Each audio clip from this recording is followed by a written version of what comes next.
But yeah, no, I think it's just kind of funny that no one can read irony anymore. We're in a post-irony and post-literate world, and that's just the way that it's going to Yeah. be.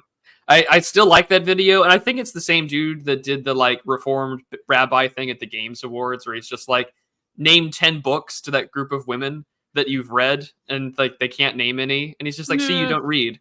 Our friend Sunflower Society and I were talking about that. It's just like we live in a post-literate world, and no one reads anymore, and the people that read are marginally like the smart ones left on this earth, and that's a sad state of affairs. Yeah. But yes, billions must go, and billions must read. Billions must read. Yeah. There are a lot of, I mean, even the people that do read, a lot of them are suspect, but we'll give them a pass. I mean, it's funny. It's funny. I had this debate with somebody, not debate. I had I think it was me and my GF. I'm like, I don't know, like, because we were talking about the election, and Yeah. it's like, I don't know if I'm European. I mean, people make the joke, like, like there was one guy in Patrick's chat. I think he's Canadian. It might have been Martin, where he said like it was, between Vivek and Chris Christie, it was like two brown people arguing with each other. Yeah. Well, no, you mean was with your green eyes and your red beard that you're not European, Gio? Like, well, there you go. I don't know.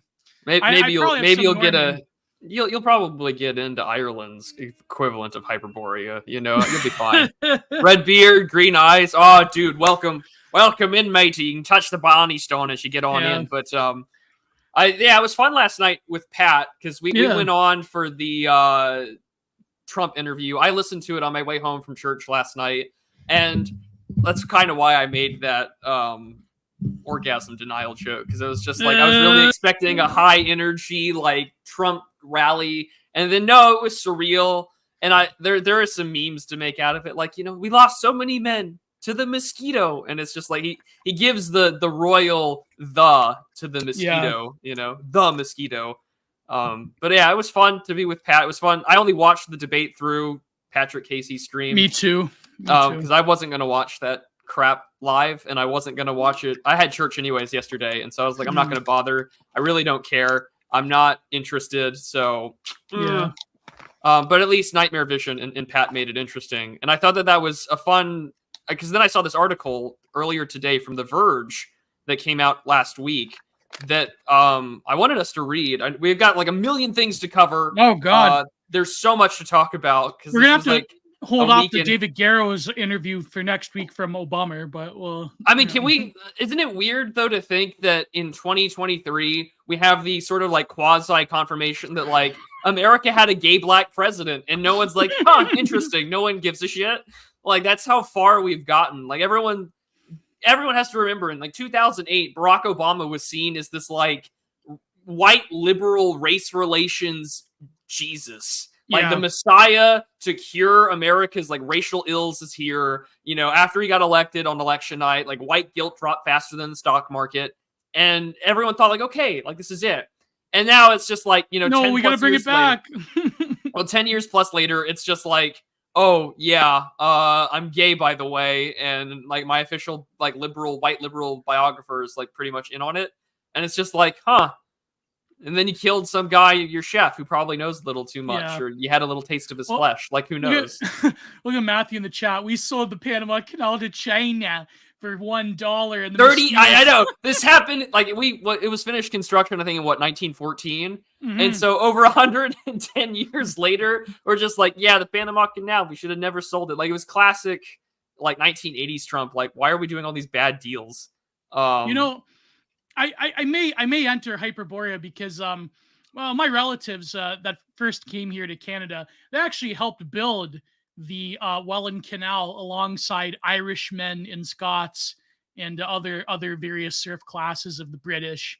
So my great uncle actually spent some time in a prison camp in World War I because they thought he was going to dynamite the dam, but really he just, the boss told him to go and transport some dynamite. He had a great time, actually. He said the camp was pretty good because it was run by these British officers, and he got along with them. It was pretty nice. But anyways, so the Panama Canal, but about the for $1, can you believe it? Yeah, but about Obama, I mean, I mean, it's a cliche take, but the one like, Dave Chappelle destroyed racism in America and Obama had to bring it back. It's not that. Well, I mentioned this. I mentioned this in my book, but I also mentioned this in my I believe when it came out, I was still on it was still on Follow the Rules, and I was with Adam Lair. I mentioned the Woodstock documentary, the hit piece that HBO did, where they got these pitchfork writers, these like woke aging millennial pitchfork writers to be like that one moment. I can't say the word for YouTube, but it was you could find the clip about rest in peace, absolute legend, DMX singing My You Know What, right? And they were like, what about the minority, the people of color in the crowd that looked at their white friends singing that? What did they think? And it's like, at the time, in the early 2000s, in 1999, they thought like, wow, it's crazy that my white friends are enjoying my music. But by the way, before I forget, Prude, there's a few legends I have to, especially, I think you'll like this. I have to do a little tribute to a legend of Texas, a legend of Texas wrestling, the god of the death matches, just passed away, unfortunately. Terry Funk, RIP, press F in the chat for Terry Funk. He recently passed away. He was 79 years old. He had a lot of health problems, but he was a legend of wrestling. His father and his grandfather ran the Texas territories. This is before Vince McMahon, bought everything up.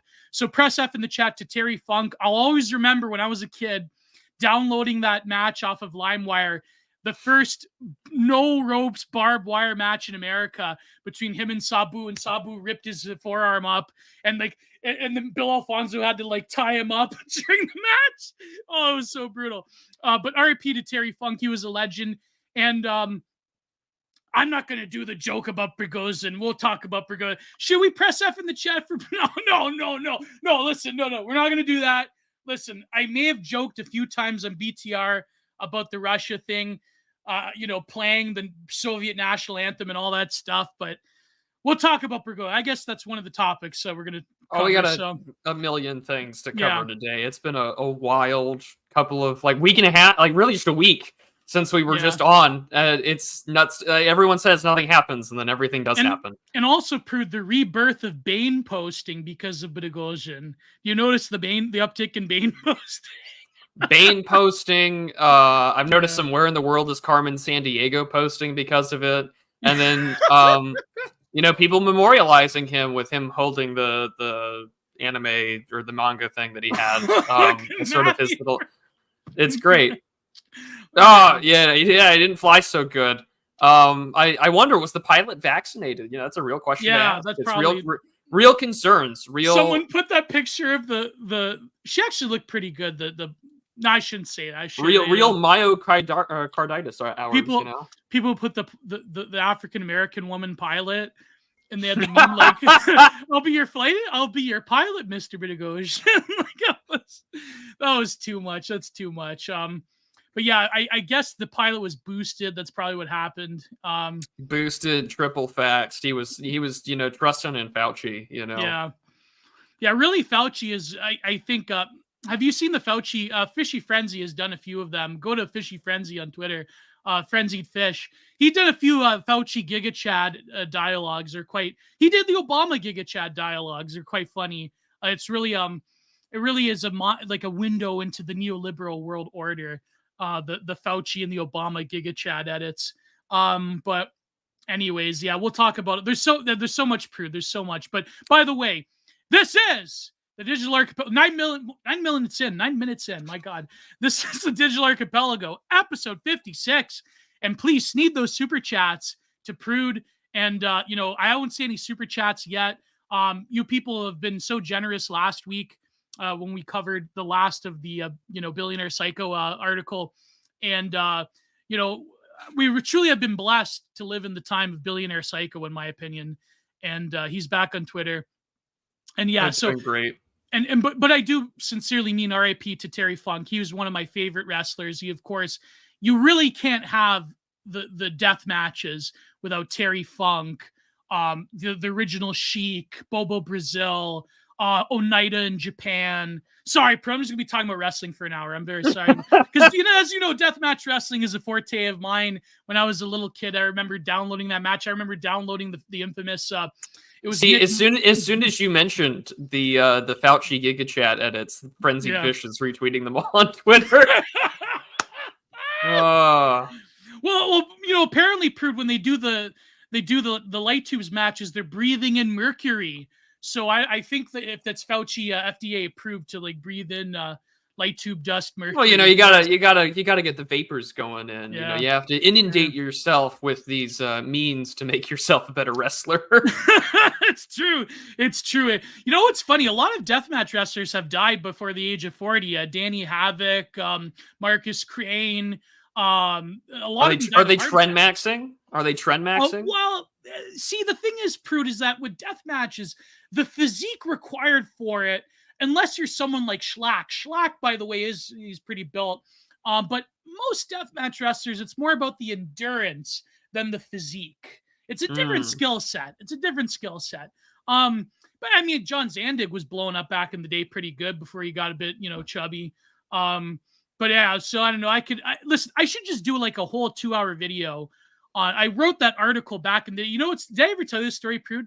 I wrote this article and he's not a liar. He's a good friend of mine. But way before Ben Sixsmith wrote the article on deathmatch wrestling, way back in 2016, I wrote an article on deathmatch wrestling, and I was actually contacted by a Vice writer. But I guess I don't know. He thought I was blowing him off or something. I was going to do it. I was going to take the interview. It was for some documentary they had on Vice TV. But I'm like, you know what? I probably shouldn't do that. They're going to find out that I'm a terrible reactionary. So, yeah, you never know. If you keep posting hard enough, you might get courted by millennial hipster Vice writers.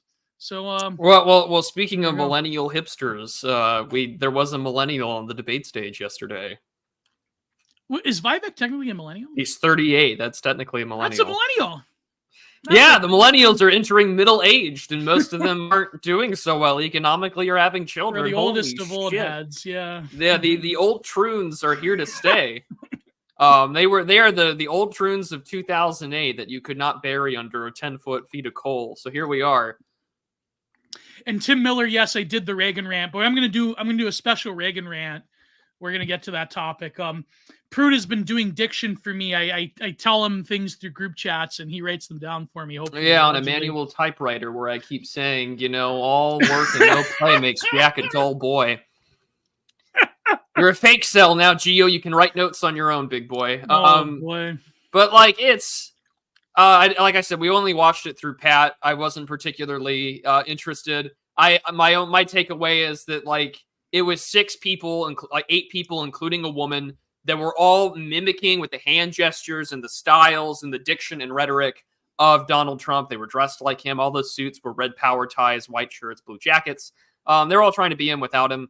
It was probably good that Trump wasn't on that debate stage. And so, they all went after the young guy that is an incredible actor. Slumdog Millionaire really was just the pinnacle kickstarting moment for Indian cinema here in the West. And, look at what it culminated in. It gave us a fantastic act. I still don't want him to be president of the United States. I'm Dagoth 2024. But, there's some entertaining value in it. I thought it was fun to see Ron DeSantis fake smile and not do anything interesting. Trying to do that weird, I'm going to say this point, and then, a creep. Like analog horror, man. That's what the sort of crazy shit we got right now.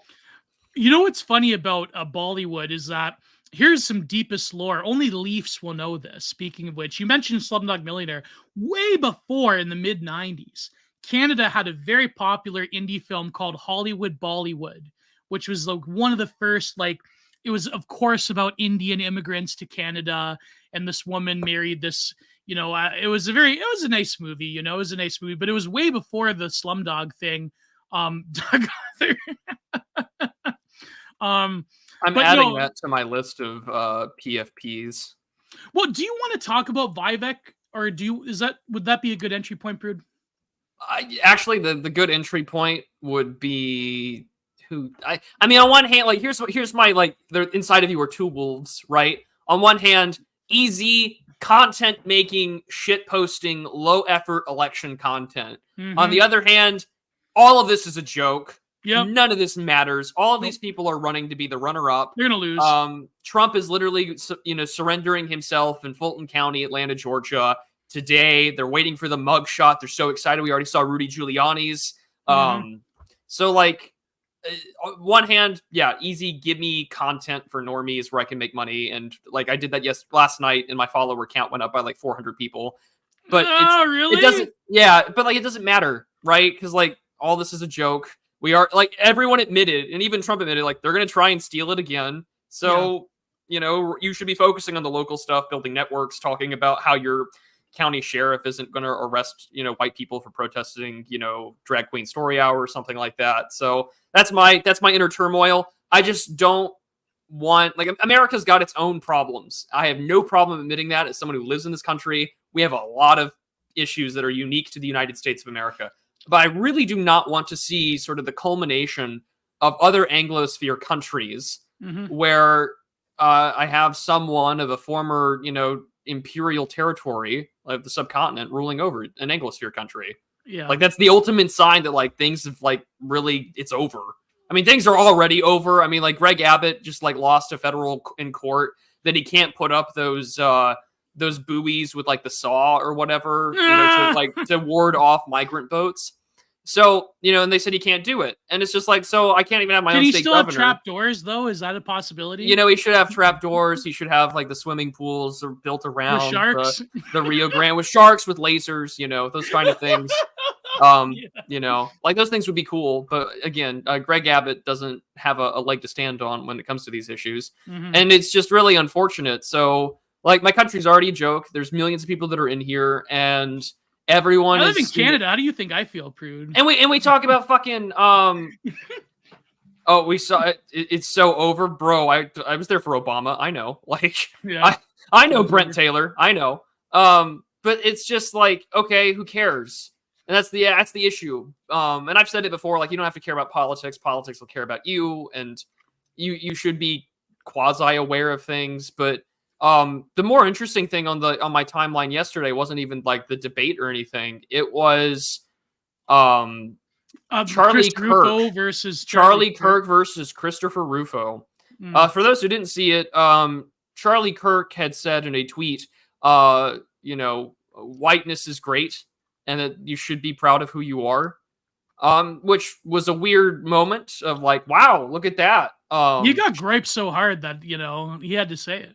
After years. And there are some things that you can definitely nitpick about that. I think intellectual embargo made a good point. Like there's a difference between white and whiteness. Yeah. One is sort of the linguistic social construction that you see from, racial grievance scholars all around the world to like, deconstruct what it means to be white. And then they sort of just break it down. And then Chris Rufo was like, well, what do you think of this strategy, guys? Like on one hand, you see someone that's trying to know where the wind is blowing politically and rhetorically, and the other, has been working with like Rufo works with like sort of this like liberal, colorblind liberalism, and he works with people like John McWhorter that's done a lot of good work with like school choice and get your kids out of shitty, low end, like bad neighborhood schools. He's a moderate. But John McWhorter's also like black and had that really awful article saying that like rap is like poetry, like. You know who first made that point? It was fucking Maya Angelou on I remember that. Back in the 90s with what's his name? And it was just like there's no comparable. I don't think there's a comparable difference.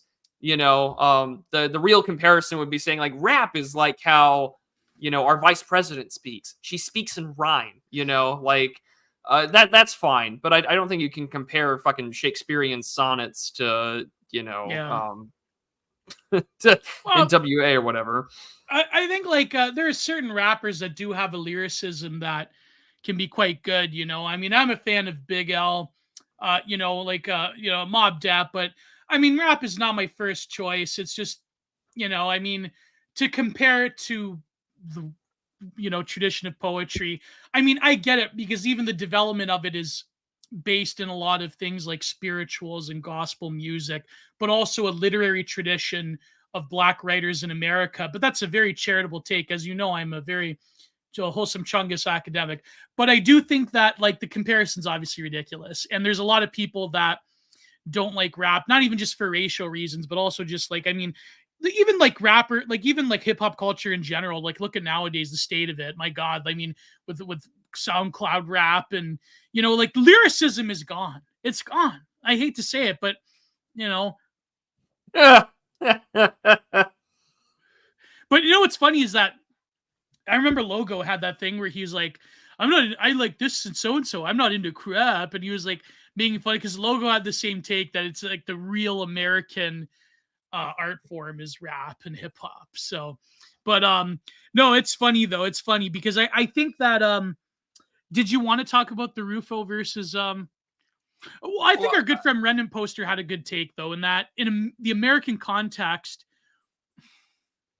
it's like I know that Rufo went to sort of like what was based in 2014-15 to say that you should like care about ethnicity, but immediately both Scott Greer and our good friend Remnant Poster, our good friend Scott Greer as well, they said, well, you know, in the American context, most white people are mixed between different ethnicities of Europe.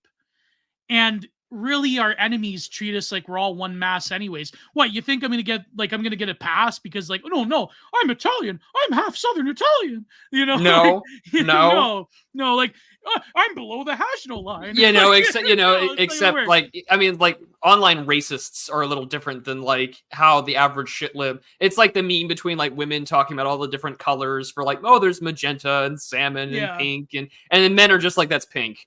Like shitlibs look at people where they're just like, that's all white.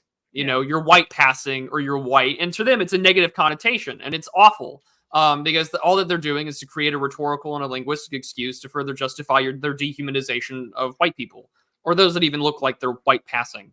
To a point where, like, you know, if you ever like scroll through Black Twitter, they're like, she's not white, she's just like really light skinned or whatever. Like that's the way that they want to do it. And so it's absolutely sort of the case where we're at, and it's nuts. And like I get it, you want colorblind liberalism, like, or colorblind, you know, political aspects when it comes to like meritocracy. And like this goes into another issue where I might rant for a little bit, because it's just like, okay, if you do that, this is where, again, Kovefe Anon's point, like the woke are more correct than the mainstream. Colorblind, you know, hiring policies or colorblind discrimination policies are innately racist because liberals will admit it. They're HBD pilled. They can't say it that way though. They'll just say like it's systemic when it's biological. And they'll be like, yeah, like colorblind hiring practices and discrimination practices are like white supremacist or racist. And then you ask them why. And they say, well, it's systemically, you know, towards disadvantaged peoples. And then you ask further and you sort of dive into it and they'll just say the quiet part out loud and just be like, well, it's because they're dumb or whatever, right? Yeah. Like, and like for normie cons, they're like, whoa, that's pretty racist. Look at the left. They're the real racists. And it's like, really, they're just sort of being correct. And so you have like this diehard, like, institutional coalition that wants like 2014 my heckin' classical liberalism Sargon style, and that comes with its own issues because we're just going to rehash this on an institutional scale in the same way that like you had to like beat, you know, have you read Locke, Carl Benjamin into something that much better than he is today. And so it's frustrating because then like you'll see these awful grifters like Wokel Distance, our favorite yokel. Oh, I have something to shill too, by the way. But we'll get there. We'll get there in a second. But like all of a sudden, it's just like, okay, all that we're gonna do now at this point is like, oh, when they say the woke are more correct than the mainstream, they're acknowledging like a liberal and a lefty framework of mind, and it's like, no, we're not, you fucking moron. What we're actually doing is acknowledging the fact that like the left truly is hard coded into basic like political, institutional and biological facts of how the world works, and they have to spin it in a way that ignores that reality. They engage in this gymnastics because of cognitive dissonance, because they know deep down where they are in this place. They know where they're at. They know how there's hierarchy. They just have to invert it because they're ugly, awful people that wish to rule over those that are successful. And so when he's going off and saying like, these people are evil, these people are like these awful racists, blah, blah, blah, blah, blah. And it's just like, it's the same type of people that are like cornered in with that like lens of new atheism that is just really upset that things have gotten a little too far. They thought that the zenith of history where mankind could like scientifically progress itself and we didn't need religion anymore. And so instead, we made a new religion. And it was the religion that was the ultimate inversion of reality, where all of a sudden we now live in a society where actually, no, it's okay to celebrate mediocrity. It is okay to celebrate the incompetent. We're going to change all the rules to let the least qualified people run things. And this is why we're getting to the competency crisis. This is why you saw Charlie Kirk tweeting about like, hey, man, we're going to have some like really bad airline disasters pretty soon. This is going to be pretty crazy. And it's just like, this is where you're at. But because we went further than that, because the progressive monster went further than that, these people are being eaten by their own, monster that they let off the leash. And it's sad because, like, I don't care that Charlie Kirk tweeted about, like, the whiteness is great thing because that has its own issues. But, like, your TPUSA organization still lets renowned new atheist and anti-Christian, like, polemicist James Lindsay speak at TPUSA pastors' conferences. What the fuck is a pastor going to learn from someone that doesn't believe in the Trinity, that doesn't believe in the incarnation, and thinks that your religion is backwards and stupid? You're not going to learn shit, okay? And if you are, you're going to acknowledge a framework that's innately anti-religious and Gnostic to begin with. So, like, none of that's good. And so they want, like, can we please just go back? Can we please be like GOP, like 2012, like anti-Obama posting? You can't go back, kids. In the same way, you can't go back to Reagan. And they go back to Reagan because they think that the country has not changed demographically since 1984, where you can win 49 states in election. You can't. You, in your lifetime, have witnessed the complete ethnic and political replacement of your own people, and you think somehow that you can magically win with this election. In that kind of posting. And they have to go back to Reagan because two reasons. One, you can't go back to Nixon because Nixon actually tried to punish his enemies and paid for it dearly. Reagan, didn't do much, enabled things like no-fault divorce, his promotion of higher taxation, things that made the regulatory state worse. Immigration amnesty. And then but they have to go back to Reagan because the best thing that the Republican Party ever produced is the thing that they want to destroy, which was like Trump. Like, say whatever you will, but in 2016, the guy was just like, we deindustrialized, people are dying, we need to kick out millions of people and build a wall. Like, he failed. He did fail in those things. I mean, immigration went down. He was still a net good for the country. But, like, that was the direction things were going. Like, hey, man, we need to actually, stop the gears and go backwards. And they were like, no, none of that shit. I think that's the problem where we're at. Yeah. No, 100%. That rant was great. But I think the Reagan thing was very interesting. My first note that I had was when they all like attacked like the teachers unions and like cutting the ETA, which I mean, maybe the ETA needs to be, who knows, but or like various welfare programs, like the one thing about single mothers, like getting Gibbs, like it's just, there are single mothers that do get Gibbs. But when it comes to like, there's so many different factors into why the single motherhood thing has exploded. And there is a lot of like legitimate cases of abuse and widowing and so forth. I just think that the Republicans have a very like, nobody hates the white working class more than Republicans. I hate to say it. Like the whole thing about restructuring incentives in the economy is an apt point. But for example, like I realize that like one thing, okay, in Ontario here, the teachers' unions need to be destroyed for a variety of reasons. But in America, the issue is kind of complicated when it comes to the bureaucracy of education and the education system. If you really wanted to look at who screwed over the American education system, I mean, George W. Bush, No Child Left Behind, right? Like the teachers' union obviously needs to be reined in. But I noticed the Republicans, they're going back to the same sort of like small c conservative capitalist like Reaganite stuff. And I think Trump was the first time of recognizing you need to break free of that. I mean, did Trump evoke Reagan sometimes? Yes. I mean, ironically enough, as much as I don't like him because he's sort of like the Silicon Valley guy, and let's face it, he was a pharmaceutical lobbyist and a pharmaceutical rapid lobbyist. But Vivek was like the only one who like actually mentioned Richard Nixon in like a somewhat positive light. And I think it's just, again, the Republicans are really cucking to the media narrative that people have set up about Richard Nixon. Like even in pop culture, like how many even like old Simpsons references are there? Like how Richard Nixon was evil and he was corrupt and so forth. Like it's, the Republicans can't get over it. Like for example, Nikki Haley, the only like real like reference point of conservatism as applied to women is Margaret Thatcher. So of course she had to mention Margaret Thatcher because I'm like Margaret Thatcher, right? So I mean, there's other examples you probably could dig up and use, but it's just like the Republicans. Not only do they have this optics problem, but they have a problem of the very soul of what the Republican Party is as well. And I think, like we were discussing this last night in private, Prude, but I think Vivek, maybe not him, but certainly someone else like him that comes out of Silicon Valley, is a rival faction within the Republican Party, which is sort of like maybe a bit more heckin' wholesome multicultural working class politics combined with some kind of like Silicon Valley, type of like economic restructuring and technocracy. I don't want that to be the case. I mean, there's a lot of problems. I mean, listen, we joke all the time in the show about the Thiel, Horowitz, and Driessen network and how they should give us money. And by the way, maybe Peter Thiel should give us money. But I don't know. I'm kind of skeptical. It's like, do you want these people running the Republican Party, running conservative and right-wing politics in America? We have to question that. And I think Vivek is a breaking through. At least you said this, actually. We both come to the same conclusion that Vivek, in a way, is sort of like a breaking through of a different strain of conservative politics in America after Trump. Now, is it the good one? Could there be a successor to Trump if Trump does, if it's fortified again? Could there be another candidate that has the same level of working class populism along with maybe a little bit of nativism, maybe questioning the sort of like total free market fundamentalism of Ronnie Reagan? I don't know. I mean, that's yet to be seen.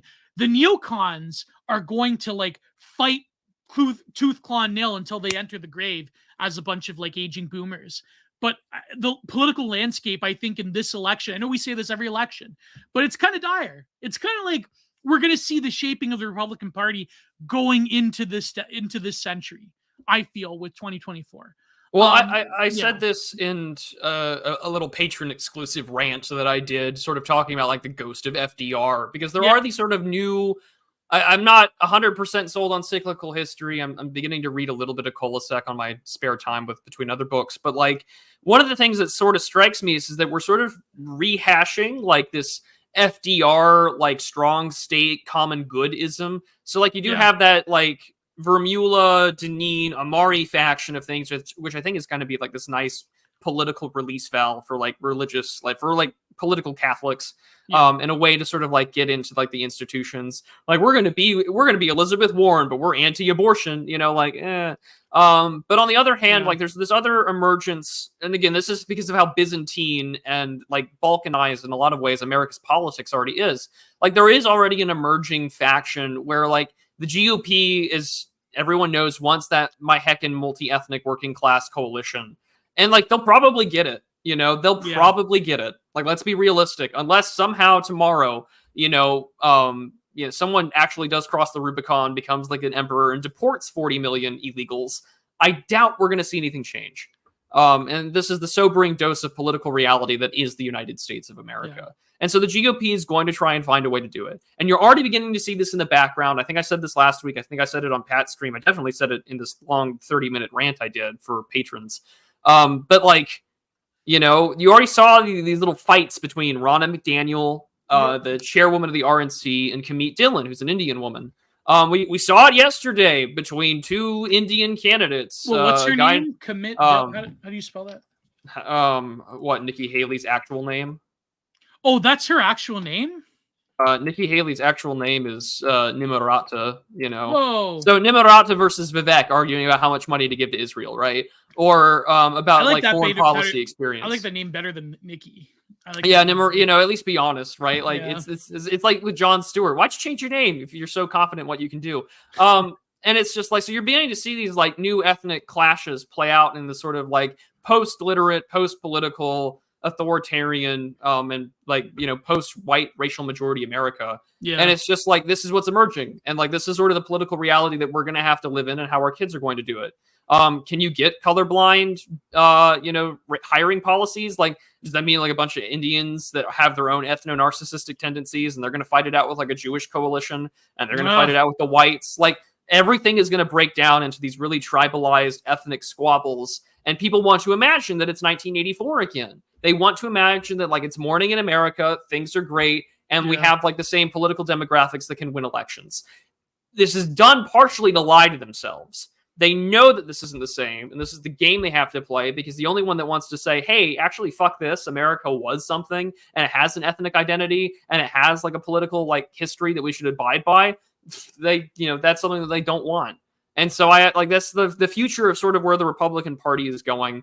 And yeah, it's demoralizing, it sucks. And again, I'm going to reiterate the same thing we say all the time. You really should be focusing on having networks of people that you agree with politically, both in your churches, in your, even if you're not Christian, your own religious communities, your own political communities, your jobs, your hobbies, your networks, everything that you can rely on. Because, like, hey, this competency crisis thing is real. Whether it was the water issue in Jackson, Mississippi, the deliberate, what appears to be deliberate stuff that happened in Maui with fires and alarms not going off, and water, being concerned about equity, or what. We'll get into that. We've talked about it, I think, in private. But like, all these things to me indicate like you really are going to have to be someone that can nut up or shut up and follow someone else who can when things get worse. Because I don't see things getting better, but while there's still a modicum of competency and there is a modicum of sort of political decorum, now is sort of the time to be like, well, how am I networking? How am I, aligning myself with people that have my back in case I get fired, or in case like, someone gets a tough time because I support X and I didn't hire Y or whatever. Like, those are the things that come to my mind on these issues, and it's frustrating because, like, I would, do I think that 2024 matters? No, because like 2020 was like the last election, and they showed us how they can take them. It matters in different ways. It matters in different ways, but like not in the way of like, I think the existential election passed, and they're already talking about masking again. By the way, they're already masking again, and they're already talking about how we can, the new variants. And it's just like, all right, cool. So we're gonna get a 2.0 of this last time, like fucking great. I'm skeptical. It's just my cope, because then, I think nothing will happen. I think it's just libs enacting a ghost dance. I think that there won't be. There's so much mass disappeal of like having lockdowns again, and even I think the masking might come back, but I think that hyping up new variants like this one, where they're like, we're concerned about it, but we don't know yet. There's not as many cases as, and look at John D that saying I'm total Cole. Oh my God, John D, I can't believe you. But I'm siding on nothing happening there. I mean, I hope not, but I think that the political will just isn't there. I'm much more, if something's going to happen for the election, I think that probably another St. Floyd incident might be a prime for the pump, maybe next summer. Who knows? I think people are pretty tired of it. Yeah. There's a the masking and the no I meant the racial thing. Like, I think there's a spicier way to say it, but I think people are just kind of tired of lunchtime rowdies. Like, everyone just kind of gets it. Like, they're tired of mass fun posting. They're tired. Well, they're just tired. Well, I mean, everyone is. Like, I'm sorry, I'm exhausted of it. Like, they commit crime. Like, what am I supposed to say? Like, retail stores are like pulling out of cities because like they don't like arrest criminals and cut off the hands of thieves. Like, okay, cool. What am I supposed to do other than be like, yep, that's how it is in some places. You lock your doors when you go down certain streets. Like, I don't know. I just don't care. Like, every time, like, there was another one that they just put out, strap hangers or whatever in the New York subway. Like, every time that the media has to report on a black criminal, it's parodying Arthur C. Clarke's 9 billion names of God. They can't say the actual problem. And when they get to that 9th billion name, right, the world will restart, and then maybe everything will be cleansed. Who knows? But like, that's where we're at. And it's just like, who gives a shit? Like, they want to riot again? Okay, cool. But I think people are just done. Like, okay, like, do your thing. The reason I'm skeptical of the lockdowns again is because they're signaling it, and because Alex Jones has whipped people up and saying that there's an insider that he has, communication with. I mean, who knows, right? I mean, this is why I'm more on the side of nothing happening with that. But when it comes to the, mass fun posting, another St. Floyd incident, people are tired of it. I think that they probably don't even have, like, this is the real black pill, by the way. I said this with my father last night. We were talking about the Trump interview. Like, even when Trump uttered those words, they did it to me. They're going to do it to you too. They're going to do what? DeSantis is going to go in there. They're going to do it to him too. It's like, well, yeah, that kind of is a real black pill, because that upends. And we kind of know that, like, democracy is a lie or whatever, but it kind of does upend the whole point of, the whole point of American Republican, the American Republic. I mean, it is really the most blackpilling thing that they're, anything that the Washington machine dictates will eventually happen. So I don't think they probably need like a mass spectacle, like another biosecurity incident or another St. Floyd summer. They're just like, well, for this unique evil that we had to prevent. Like, for example, the whole thing with like, what did Trump talk about with Mike Pence about like the electoral law? You probably know more than I do. And by the way, shout out to Yiz in the chat. You probably know more. What was this whole thing where he could have sent back to the states? He was going off about the electoral vote count, can you certify it? Can we send it back to the states? And like, yeah, he was saying like the vice president had the legal authority to not like certify the vote that the Senate was going to give and to send him back. And he referenced a case with Thomas Jefferson, again, like 200 years ago, but like here we are. And it was just interesting. Who was Jefferson vice president for Washington? No, he was vice president to Adams, and then he ran against Adams. I'm spotty about my American history as a leader, which is perfectly understandable and acceptable, because you are a Canadian and you should not have to know about my country's history. He was vice president to Adams. Yeah. Wow, that was then he became president after, right? Yeah. Yeah. Either that or I'm like, yeah. I mean, so it was 2 terms back then too. I heard, was that a later edition, the 2 terms thing? It was a later edition. That was a 20th century edition after FDR ran and did 4 stuff. But like, it's definitely something to consider. Yeah, in Canada, we have guys that stay there forever. By the way, oh, so do we? They just stay in the Senate. Yeah. Like, well, I mean, Mackenzie King stayed there forever because of World War II and because of other reasons. So. Yeah, go ahead, Prude. Sorry, I'm interrupting. No. You're good. And it was just all these things are happening, and it's just like I'm even if my vote doesn't matter, I'm going to vote for Trump anyways. Of course. There was an article though, like everyone's kind of like looking at us as we're talking about the news. The everything's the way that it's going. And there was an article I saw from The Verge that I thought was really interesting, and I figured that we could get a little meta instead. Yeah. Well, one thing I will say though, before we go for it, that whole moment where every Republican had to do this religious ritual of absolving Mike Pence on stage.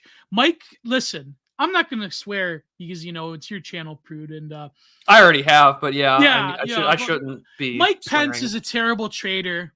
Mike Pence is a liar. Like, and listen, I hope he's okay. I hope nothing bad happens to him. But I'm going to do my, the Coach Red Pill 4 things. Mike Pence is 4 things. Mike Pence is a liar. Mike Pence is a traitor. Mike Pence is an F-slur. And Mike Pence is a fucking piece of shit. Okay? So he had the thing about Andy Worski, if you remember the deep lore. I think you'd still find the video on YouTube. But no, Mike Pence... he stabbed Trump in the back. He stabbed every single voter for the Republican Party. He stabbed every single MAGA person, every single conservative in the back. And and there was legal precedent from what I understand for him to send the vote tallies back for review. But even if there wasn't, he talks about this like religious obligation to the Constitution. Okay. The Republicans always do this when they lose. They're like, well, because that's their holy book. Like that's the civic religion. There are 2 like it's 2 religions, right? Like you get this like the civic religion of the Constitution, our founding fathers, Madison's like the church fathers for the American civic religion. And then there's the other religion that's like, actually, no, all you guys are evil.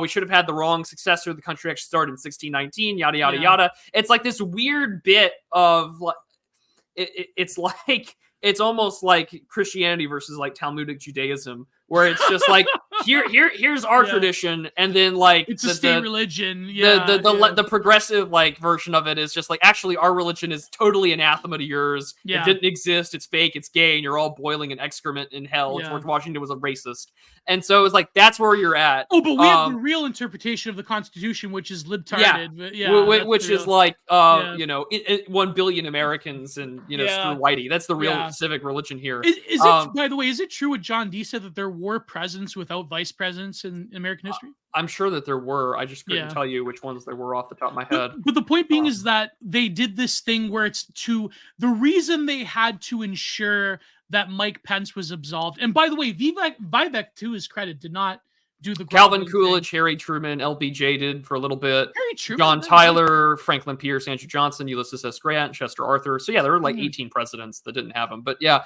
even Coolidge. Maybe Trump shouldn't have to run without one. Like, I don't need to. Like, you're voting for me. Do you remember in 2012 where they all went? They did the thing during the Republican debates, and Ron Paul they all said, like, who's your favorite president? And everyone's like, Reagan. Then Ron Paul said my favorite president was Calvin Coolidge because he did nothing. That was my favorite. That was pretty big. He cut taxes and did nothing. And then he left after one term. He's like, yep, I'm done. I'm getting out of here. But like, that's sort of these like fighting, like these competing civic religions, and one has clearly institutional power and the other one doesn't. But like, this is, and I think I said this last week too, where it's like, the GOP, the normie conservative world has this. They still view the Constitution. They still vote. They still view voting as the sacred ritual. Yeah. They still believe in it. Whereas the left recognizes they don't believe in it. They believe like an atheist. They're like, well, I'm smarter than you. I'm just going to game your stupid little religion, and I'm going to make sure that, it goes my way. It's literally the counter signal meme. I don't believe in your silly religion, but it may work on you. Yeah, it may work on you. And it does work on Republicans, because their job is to, just go the speed limit and obey. Kayfabe, do the kayfabe. Speaking of atheists, okay, James Lindsay is the embodiment of this. But did you see that clip by Vaush? I know I shouldn't invoke him on stream, but where he's like, no, the reason I'm a shameless neoliberal is because I want to win. I want socialism to win. And so the Republican, it's like, that was pretty, mass talk, right? So it's I want neoliberalism to win. I want socialism to win via neoliberalism. You heard it here, folks. You heard it here. You heard it here. Amazing take. I don't even have to read. Where is it? I was citing it for my book. I didn't even have to read Mark Fisher's Capitalist Realism to talk about like what he calls market Stalinism in the book. But no, it's funny because Vaush is correct, by the way. I'm trying to look for my bread tube serves imperialism book, but no, Vaush is correct in the sense that you want to win, so who cares? If the Republicans wanted to win, they would hawk upon and shred the Constitution just as much as the left. I mean, the thing is, the leftist media, like people that go on MSNBC and people that write for Truth Out, or people that write for The Atlantic, they all say that the Republicans basically miturate upon the Constitution anyways. So the Republicans like, you know what? I might as well just be a heel. I might as well just make things so that we can have an unprecedented election to where Mike Pence gets to send off the vote tallies like in 2004. If you remember that, right? I mean, this is, first of all, Mike Pence was well within his right to do it, but he just did it to stab Trump in the back because he's like, you know what? I want to have a future in the Republican Party that doesn't taint me with the stain of Donald Trump. Well, that was the fun thing about like the debates was like Mike Pence was like, I'm the one that did all these things. We enacted those policies. And I'm like, whose policies did you enact? Did you get the Big Lebowski reference? Yeah. Miturate upon the but go ahead. Sorry. Because I'm like, I've only ever heard that word because of the Big Lebowski, and it's been forever burned into my brain that I know what that word means. Yeah, it's fantastic. Yeah. But like, it's just he's like, well, whose policies, Pence? It's like the goose yelling at the like chasing the kid down. Whose policies were you negotiating on behalf of, Mike? Who were you the vice president of? Just like start running him down. But if you want a book, if you want a book that can give you some practical advice about these things, go and buy The Boniface Option by our good friend, Andrew Isker. Well, what's his name on Woodcutter? At Boniface Option. At Boniface option, but is it 17th century woodcutter or is it 8th century woodcutter? 8th century woodcutter, yeah. So our good friend Andrew Isker, Boniface option on Twitter. Go and buy the Boniface option on Amazon. And Prude, you participated in a Twitter space, an X space promoting the book. So, I hate that X. It's Twitter. Like, fuck off. It's a Twitter space. I don't give a shit what anyone else says. Oh, you don't have to be loyal to Elon Musk. I'm not. No, I'm not. Like, why would I be? Who did the front cover? It's published by Gab, son of Pennsylvania. Is Andrew in Pennsylvania? I think he is a good old Midwestern boy. I don't think he's from Pennsylvania. Oh, I think like just the Andrew Torba's from Pennsylvania. Yeah, I think he is. And cover design by Emerson, illustration by Emerson, interior layout and ebook by Valerie Ann Boast. I like the cover. I think it's a good cover. I like the cover. Let's have St. Boniface cut the tree down, but instead of like German pagans, it's a bunch of troons. Like, I'm a fan. Yeah, I'm a fan. Yeah, but yeah, it's Twitter, Gio. Yeah, John D keeping me on my toes there. Yeah, it ain't X. He's not our guy. He's not. I hate to say he's not our guy, man. He's not a good boy. He's not a good boy. Do you think he's gonna get rid of blocking? I think that's just him like shooting off. I don't know. I think if he does, like, what's the point of being on the app? Because all it takes is a bunch of disgusting Bellingcat Antifa related terrorists. People. Yeah, all these terrorists that are leftist terrorists. Yeah. All that it takes is like, the block button's gone. It's a great, like, my 2,500 plus block list of Antifa, terrorists can now, can go after you.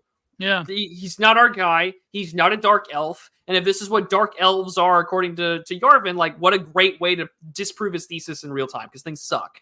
And it's universally hated by both the left and right on Twitter, because the left are thinking that the gripers and all the anime racists are going to, go after them again.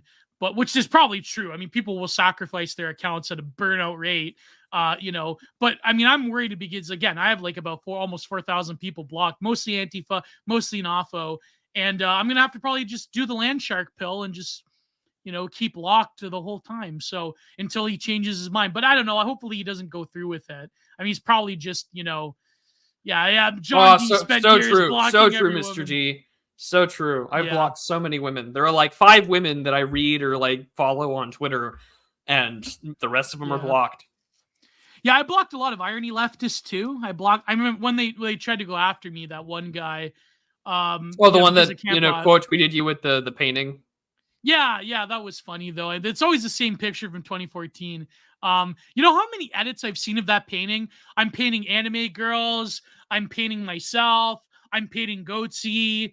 I'm painting, what was funny is that all the people that were trying to go after me, that I'm a loser and a fascist, blah, blah, blah, that they had to admit that what I was painting was actually decent. It's like, well, at least he's painting a decent picture. That was pretty funny, but that was pretty funny. They had to admit that I was painting a decent landscape. So, but anyways, so I've blocked a lot of people. Hopefully Musk doesn't get rid of the block. And he's not our guy, let's face it. I mean, he has shades of like being aware of things. Like he'll reply to Keith Woods, or he'll reply to even, I believe, who else did he reply to? I think he replied to Martyr Maid a few times. It's like, but Musk. I don't know. He's not our guy. He's not our guy. He's a creature of Silicon Valley, and I think that we have to have a huge dose of skepticism towards him, as we have to have a huge dose of skepticism towards Vivek. I personally think that Vivek is playing for the cabinet role in the future Trump administration if it does come to pass. But no, the whole Constitution thing, the worship of it, is something the Republicans, I think, have to do soul searching, because the only thing that Republicans really cling on to is this sort of like originary interpretation of the Constitution is Ronald Reagan, and it's like sort of the lineage of like, well, that Abraham Lincoln was a Republican.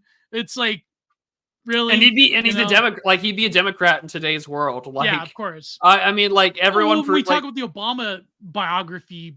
Yeah, how basically it's like this postmodern Lincoln interpretation where only. But I mean, it's accurate because I mean, what was Lincoln other than like a centralizing authoritarian character that was in a wartime environment that understood that the political faction of his time was like, well, the Free Soilers, like, yeah, we don't want slavery, because the real reason why we don't want slavery is because we don't want like ethnic minorities in our new white territory. Like, again, like the Dems of today are, again, they're more racist than the right. And that's it's a damn shame, as some psyop music physician would say. But like, and it's just okay, cool. I think that there is a pretty good Karl Marx. There was letters exchanged between Marx and I know Lincoln. that Du Bois had letters with Karl Marx, but wow, that's like there's a strong lineage from Lincoln to today's Democrats, but the right's the party of Lincoln.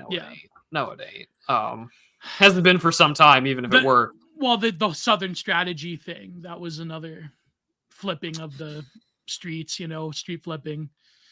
But I see everyone is pressing S to press spit S to spit. Yeah. No, but Lincoln, I mean, like, it's very complicated history. I mean, even was preserving the Union, like, really, I mean, I guess you could make the argument. Like, I remember they did this against Ron Paul, by the way. The whole like secessionist thing in Texas and elsewhere. It's like, you're a neo-Confederate. And it's like, sure, that doesn't mean anything. Yeah, it doesn't mean anything. Right? This is the Vox Day thing where he was just like, if you put neo in front of everything, it doesn't mean shit. Like exactly. Neo-Confederate, neo-secessionist, neo-Marxist, neo-reactionary. Yeah, it's probably the opposite of whatever the painter. like they're probably the inverse of whatever the original was. Which again, fine, right? But like, let's just be honest, rhetorically speaking. I wanted to ask you, speaking of which, because Neo Gio. There you go. There you go. Like the Neo Gio of 20 years from now is going to be some skinny Italian guy trying to do what you are. Really, eh? Yeah, because maybe. Yeah, the Neo Gio of the future won't be the OG, but he'll try to be. He'll try to be Gio, but it's not going to work. It's going to... Hopefully, I listen to the Neo Gio of the future that's probably listening to this. He's only about maybe 16 years old or so. I give you my blessing. I give you all the best. I hope that you have... You transcend my accomplishments. Anyways, I think I wanted to ask you one thing. I never asked you this now that we're talking about the Southern strategy. Before we move on to the article, what do you think of the E. Michael Jones thesis, the slaughter of the cities, that after Reconstruction, they purposefully brought up a lot of African-American populations into northern cities to sort of like deracinate the working class ethnic Ellis Islanders, that they forced them into the suburbs. You know about this book, right? No, I mean, I haven't read it. I don't. Yeah, but I don't follow Jones all that closely. Yeah. But I mean, there's problems with the thesis. I think a lot of migration came after, like in the range of during Reconstruction and right before like the big waves of immigration in the 1910s and 20s, and then there was a second wave. But like that was sort of almost in a lot of ways it gets memed as like the Confederacy's like dead man switch. But yeah. What I mean, again, one has to take into account, and this is.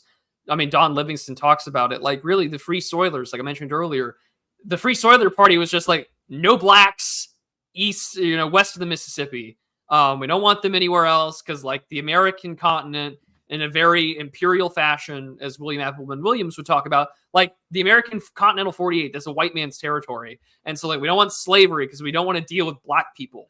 And that's what they wanted. And, like, again, that was a huge racial animus behind the war, alongside or why like slavery was being constructed, but alongside the fact that like Southern industry, its agriculture was also a big part of like tariffs and territory for revenue.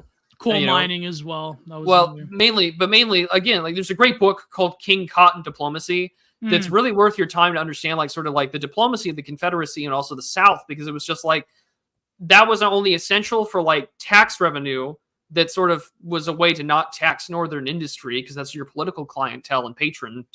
But at the same time, like that was sort of their way to try and get France, Britain, Belgium, to like, hey, like you want this, come on and help us out. It's a great book. I highly recommend it. But, like it's a murky history that has been unfortunately deconstructed to all ends. Yeah. And I think our good friend Alaric, who's doing the Dissident Review, has been really hammering this home. That like the more and more you deconstruct a European history of like Isaac Newton doing stuff, Leibniz doing things, like the Darwin, all these great American thinkers, or American, European, English, British, French, whatever. Like, you get rid of Mendel, you get rid of all these other guys. What's going to emerge is a ahistorical, illiterate, ethno-narcissistic interpretation of history where it's just going to be Indians and Africans arguing who actually invented algebra or who invented, calculus or who invented differential equations. And we're already beginning to see that emerge. Like, and he had a very good point. There were Arabs like Al-Ghazali that did revive the Aristotelian, or at least in part revive the Aristotelian tradition. Of course, there were Catholic scholars that did this. In the East, they had a lot of... I'm not very familiar with the history. Maybe I have to talk to my good friend, the iconographer, Sean Swanson. But in the East, they had a tradition of reviving Plato. Of course, that influenced Orthodox. Well, because they recorded a lot of stuff. Yeah. I mean, that was the difference. Is like, why do we have so many like Eastern? Like, this isn't. I'm not trying to like harp on religion. And let's not do the meme thing. Russia is a part of Europe. Okay, that's flat out. I don't know if you agree. Depends on your opinion of Catherine and Peter, but like, they're great. But like, like the difference is just like we're really lucky to have some of the Western saints. Like like we're really lucky to have like Tertullian and Augustine and Jerome and Saint Irenaeus. Like that writing is really important for us to preserve. Whereas in the difference is that like in the East, they just wrote like all these like homilies down and like we have them preserved. And so they managed to preserve a lot of stuff after the West fell. And this is why like I really hate the Dark Ages meme, because like it's called the Dark Ages because we don't have a lot of like Western European history. And like what got preserved was in monasteries. And like those guys did a lot of good work to preserve it. And I mean like even like Gregor Mendel and like the concept of heritability, dude was a Franciscan friar. Like, like these things exist. And notice how epigenetics has in some ways revived Mendel's theories as well. Yeah, look at that. Yeah. Look at that. He was right about a few things. Before after Darwin, you question it. Do you remember the New Atheists? They had this like religious faith in like Darwinism. That was like the big thing. That's my favorite thing about like New Atheists is like the kid trying to hold on to like two cliff sides. Yeah. And one of them is saying is like all humans are equal, and then the other one is like science and evolution are true, and he's like hanging on in the middle. It's like Richard Dawkins. He falls over a cliff by being chased by a tiger, but then he realizes that when he's grabbing a branch, he sees tigers underneath called human biodiversity. But then he reaches up to a strawberry, and it was the sweetest strawberry he ever. Well, that's why.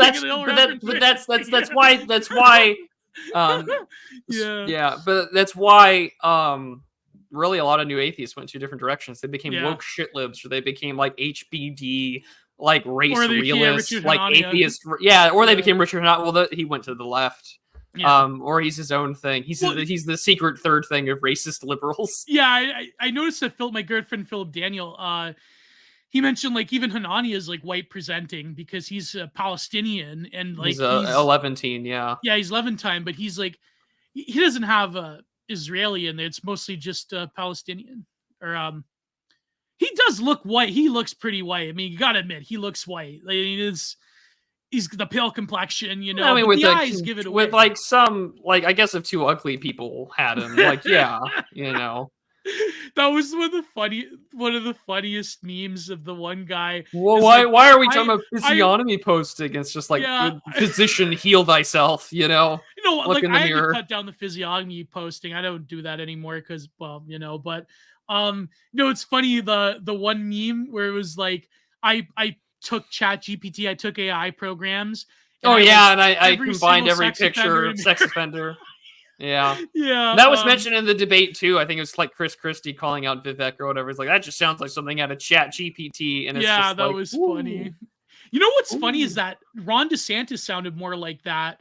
One last hot election take is that I think like this is the end of Ron DeSantis, because I do think that to be charitable to the the DeSantoids, to be charitable to the David Reboys of the world, I do think that Ron DeSantis was an attempt to deal with the demographic problem that the Republicans are going to face, which is that if this guy can turn Hispanics red, then maybe on the national stage he can do it. But who did it first? Who did it first? George Bush? Well, I mean, like who flipped, like again, like who got like the Rio Grande Valley that's been historically blue? Who got them to vote Republican?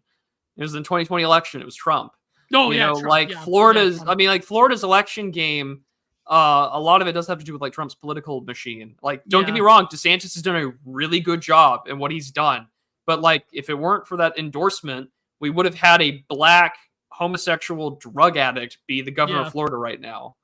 Like, that's would have been Andrew Gillum. Would have been Andrew Gillum. Oh, like, Gillum! Oh my! And we all found him, like, you know, weeks later or whatever, passed out naked with another man high on drugs. Like, that's the state of where we're at with Democratic politics. No, because DeSantis, he could have just gone up there and he's like, listen, I'm awkward. I don't have a personality, but I get things done. I'm like Richard Nixon. I don't have a personality. I'm square as square can be, but I get things done. So don't ask me any questions. If you want a cold, if you want a cold-blooded technocrat, but like is kind of based, I'm your guy. He could have just said that. And another thing, a really hilarious note of deep lore that only Remnant Poster, who's in the chat, can dig up is that, do you remember Devin Tracy, Atheism's Unstoppable, went from unironic Hillary Clinton 2016 to making videos about why the Central Park Five were guilty. He was also, I believe he had an affinity for that one nation in the Middle East as well. He used to argue with, back in the day when they used to let the TRS people on Twitter, Devin Tracy used to argue with like Mikey and Hawk about the state of Israel. Well, that was another thing that got debated yesterday. That was funny. You know, we only give them 5% of our defense budget. It's too much. It's too much. Did you see Oscar Hutchinson? What's his name? Asa Hutchinson. Yeah, like that. The bin. Oh, that was hilarious, man. And you know what's funny is that Vivek was the only one to like call out. It's just like I hate to say that Vivek probably did the best performance that night. Like Nikki Haley came off as like, I don't know. She tried to do like the girl boss. I'm waiting. I'm just waiting for the caste discourse between Nimarata and Vivek. Yeah. I can't wait. Asuka Hutchinson. Asuka Hutchinson. You know. That's hilarious. Oscar Hutchinson. That's hilarious. There you go. But no, it's very funny. Like, I mean, could there be a based woman running? Could a based Republican win? No. Because like the current crop, who could you think of that could fill that role? Who's like a bit more, has higher IQ points than Sarah Palin, but could still relate to Middle America? I can't think of one. None of them. None of them. Who's that other Hutchinson? Is she related to Asa Hutchinson? What Hutchinson? What's your name, Katie? You mean Kay Bailey Hutchinson? Kay Bailey Hutchinson. No, because I don't think they're related at all. Oh. She used to be the ambassador to NATO, but she also used to be the treasurer of Texas under Ann Richards. Oh. She's not. I don't think she's related. I don't think she's related to him. But I mean, she was a senator, and she was a well-known part of Texas politics for decades. Yeah, they were thinking. I remember back in 2012, they were thinking running her. Do you remember this moment?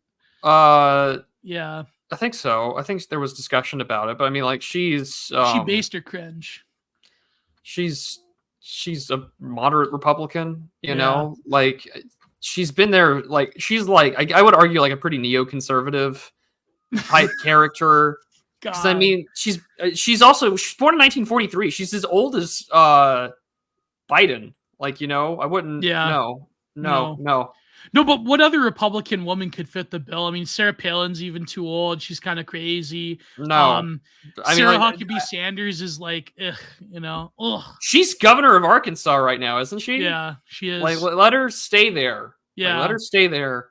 I don't need any more. Like, we're good. I think we're done. We don't need more legacy votes. Yeah. We're done. It's not gonna. Yeah, child of politicians. That's not. Honest to God, though, I do think you'll probably we kind of need like a Margaret Thatcher who's gonna like think like a man and be cold-hearted and just like, you never know. I mean, they could, but yeah, based woman in Republican politics is never gonna work. I don't think. I hate to say no.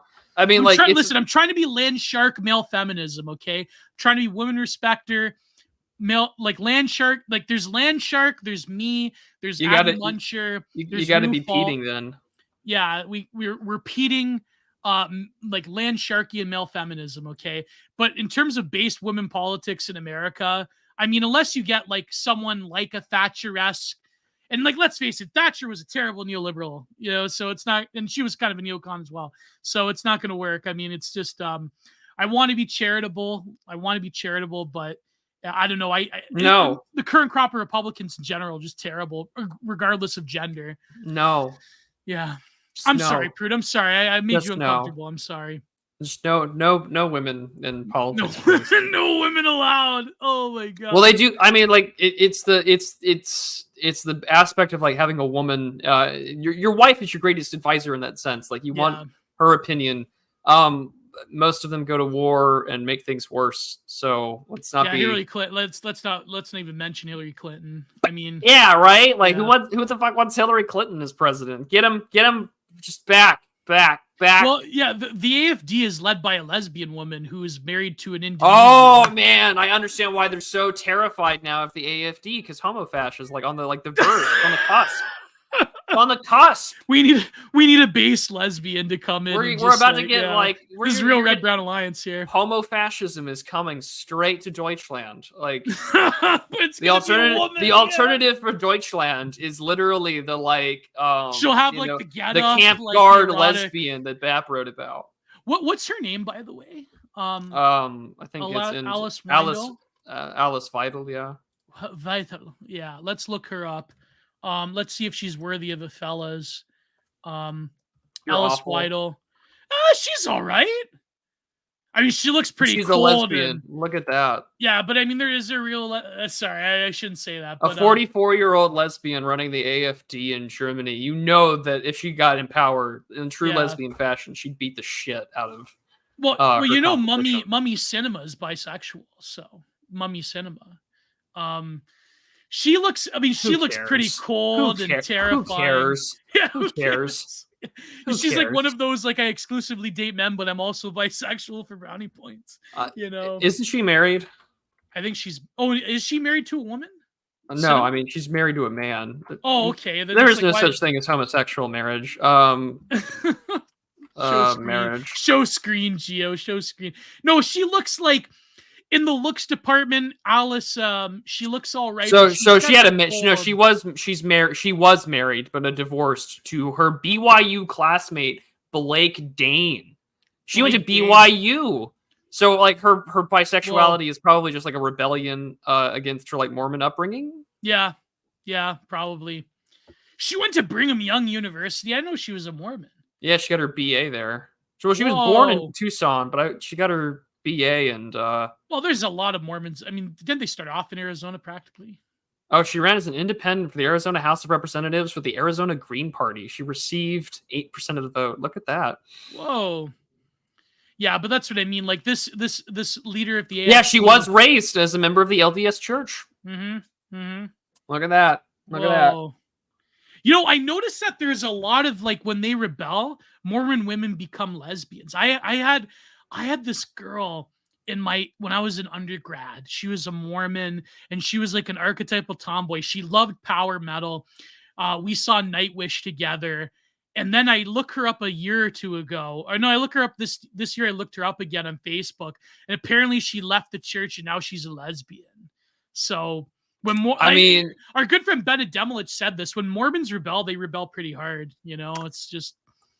I'd be a lesbian too if my only exposure to heterosexuality was soaking. Whoa, that's crazy. I could have made it work. That is an underappreciated. That's an underappreciated joke, unless you know what that is. Oh my God, is Marine Le Pen based? I mean, I don't know. I mean, they think that she's a fascist, but she kicked her father out of his own party and had swung to the center. So I doubt it. Does she have kids? That's a great question. Does Marine Le Pen none of these European women leaders have kids like Angela Merkel? No, I shouldn't say that. She has children. She has 3 children apparently. Wow. 3 children. No, I shouldn't say that because who's the leader of the EU? Not Von Rompuy took over. Ursula von der Leyen. Von der Leyen, yeah, she has 5 kids or something. 5 kids, I forget. But no, I mean remember when they they like during Brexit, they like marketed van der Leyen as being like she's the beast because she has kids and she's conservative, even though now she's like a terrible. In the same way that like vampire. every Globe Twitter person was just like, we're gonna have based neoliberalism with our Jupiterian Emmanuel Macron. like let's not kid ourselves. Yeah. Can we just like drop this crap? Listen to John D in the chat about women leaders. I should, but because no straight man has misogyny like like a homosexual man. Because at the end of the day, as straights, we are forever.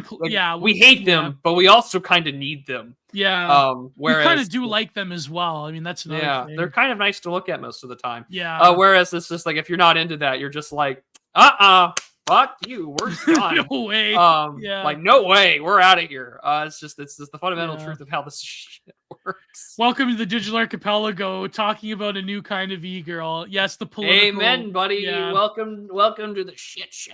Yeah. So I don't know. I mean, could the AFD pull off the based lesbian thing, the based homofash lesbian thing? I don't know. Yet to be seen. I mean, they could get banned, but they're probably not going to get banned. The people in Germany have said that that's probably just like smoke and mirrors. The whole like banning the AFD thing.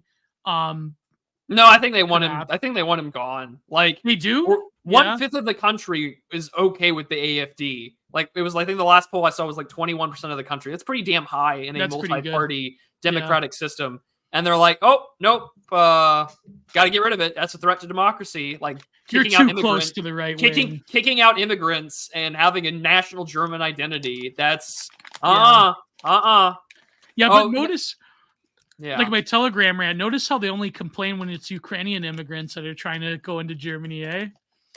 Oh yeah, because they're white passing, they're white. Like, oh boy, like I mean, even in Britain, right, where these groups came in, I think Morgoth talked about it, where it was just like, we had a clash of like two client groups between like, Middle Eastern immigrants and then like the Ukrainians that are like, what? This is the West? Like they had Paris syndrome. They were like, we can't do this. Like we don't want to go to like Britain. We don't want to live in London. And it's just like, I don't blame you. Like I just left I just left some like, a war zone. And then all of a sudden, like, it's a disaster. And I kind of like, don't blame them. But yeah, it was a weird moment in British politics where it's like the government doesn't know what to do with it. And you're just like, oh shit, like this is pretty rough. And it's kind of funny, and this is maybe we can get into this article here real quick, because like we're only an hour in and there's a lot to talk about. But this is kind of interesting because I sent this to our friend Catherine and I was like, you should read this article because this is like right up your alley, and it kind of it scratches my itch as well. It's from The Verge. It came out last week, and it's called "The Fandomization of the News." And I thought that this would be a little meta and it'd be a lot of fun to get into. No, they probably ripped off Catherine D. Let's not kid ourselves. But well, Kate Lindsay actually interviewed Catherine, so who knows? Oh, not rip off. So probably just I shouldn't. So yeah, the fandomization of the news. Younger generations expect news to come straight from creators, but when creators are wrong, the news ecosystem quickly breaks down. So true, by the way.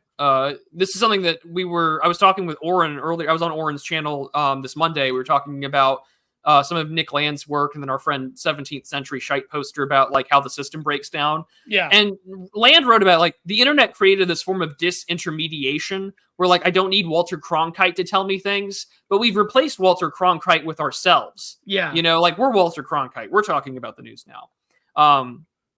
But it says here, on Wednesday, August 9th, an announcement appeared on Instagram that an account belonging to the 16-year-old influencer Lil Tay, real name Tay Tian, the message said that Lil Tay, along with her brother Jason, had suddenly and unexpectedly died.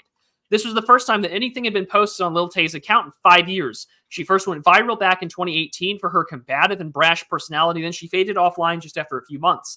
The statement was abrupt, but appeared to come straight from the family, and it was posted directly on the account of the creator herself. Why wouldn't it be true? The news exploded across social media, propelled creators on TikTok sharing and reacting to the Instagram post. Many outlets also ran with the story, some reporting the confirmation from an unnamed management team. Then on August 10th, Lil Tay shared a statement directly with TMZ that both her and her brother were still alive. Her Instagram account had supposedly been hacked. This debacle exemplifies how social media has radically changed and complicated the news environment. Platforms like Instagram and TikTok have grown beyond making connections and delivering entertainment into places people trust to keep themselves informed, in part because they can hear stories directly from the source. A Pew Research Center study found TikTok is where almost a quarter of U.S. adults under 30 regularly get their news. That's fucking terrifying. Yeah. Another recent study found that influencers are overtaking journalists as the primary news source for young people, with audiences preferring to get their news from personalities like celebrities and influencers rather than here's something bad and journalists. Now you're going to get it from somewhere worse. So it's like...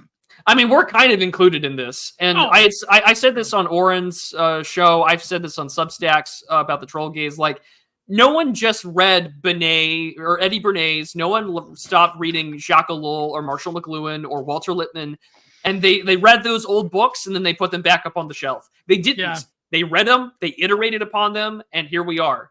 And what's crazy, and like, we're part of this. Like, our whole ecosystem is a part of the fact that Walter Lippmann wrote in Public Opinion that people, they live in their own pseudo-realities. They expect experts to inform them. We now live in parasocial pseudo-realities where we expect our favorite influencers to have our takes for us, you know? Yep. And there's a man who doesn't like me, but he had a very point where he said, like, what that means is that people outsource their moral and political and economic judgments and spiritual judgments to other people that aren't priests, that aren't, like, you know, and I mean, experts have already ruined their credibility, but, like, you there know, are even priests that have ruined their credibility. Oh, yeah, plenty. Let's look at the reaction to this book. Yeah, right. You know, and so, like, I mean, Moist Critical, like, that's another good example, right? Like, we're going to talk about the news thing and get 2 million views. That's a terrifying. But people do that. Twitch streamers, Hassan, you know, et cetera, et cetera. So I don't think this is nearly. And maybe it's because we're older, you know, and it's just like, I don't use TikTok. Like, that's my hard no.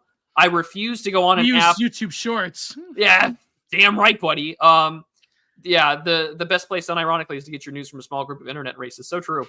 But like, what this is, in my personal thought process of reading this article, is that, like, the late night culture has shifted. Now it's all on the internet. We all live in these, like, little ecosystems and bubbles. And now, because of that, it's harder now to understand what's going on, and the world is more schizophrenic because of it. But, like, you know, as Marshall McLuhan would say, like, the medium is the message. A live stream like this, or like a Substack essay or a tweet, is a lot different than, like, a quick 40 to 90 second, even shorter than that, right, clip on TikTok that can instantly scroll through, and you can see more news and follow the story like a 5-part thing. Yeah. And, like, they're all nicely edited or whatever. Like, it changes the way that you think. And I mean, even Twitter does this to me. Like, I'm like, oh, how can I fit this in like 180 characters or whatever, you know, or 240 now, I think is what Twitter is. And it's just like, you know, this is where we're at. And we now speak with our followers. And this audience is 233 people live right now. That's well beyond Dunbar's number of 150.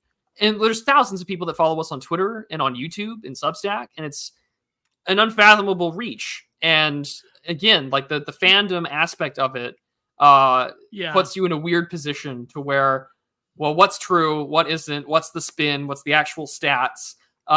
So I think really we're less informed than we've ever been.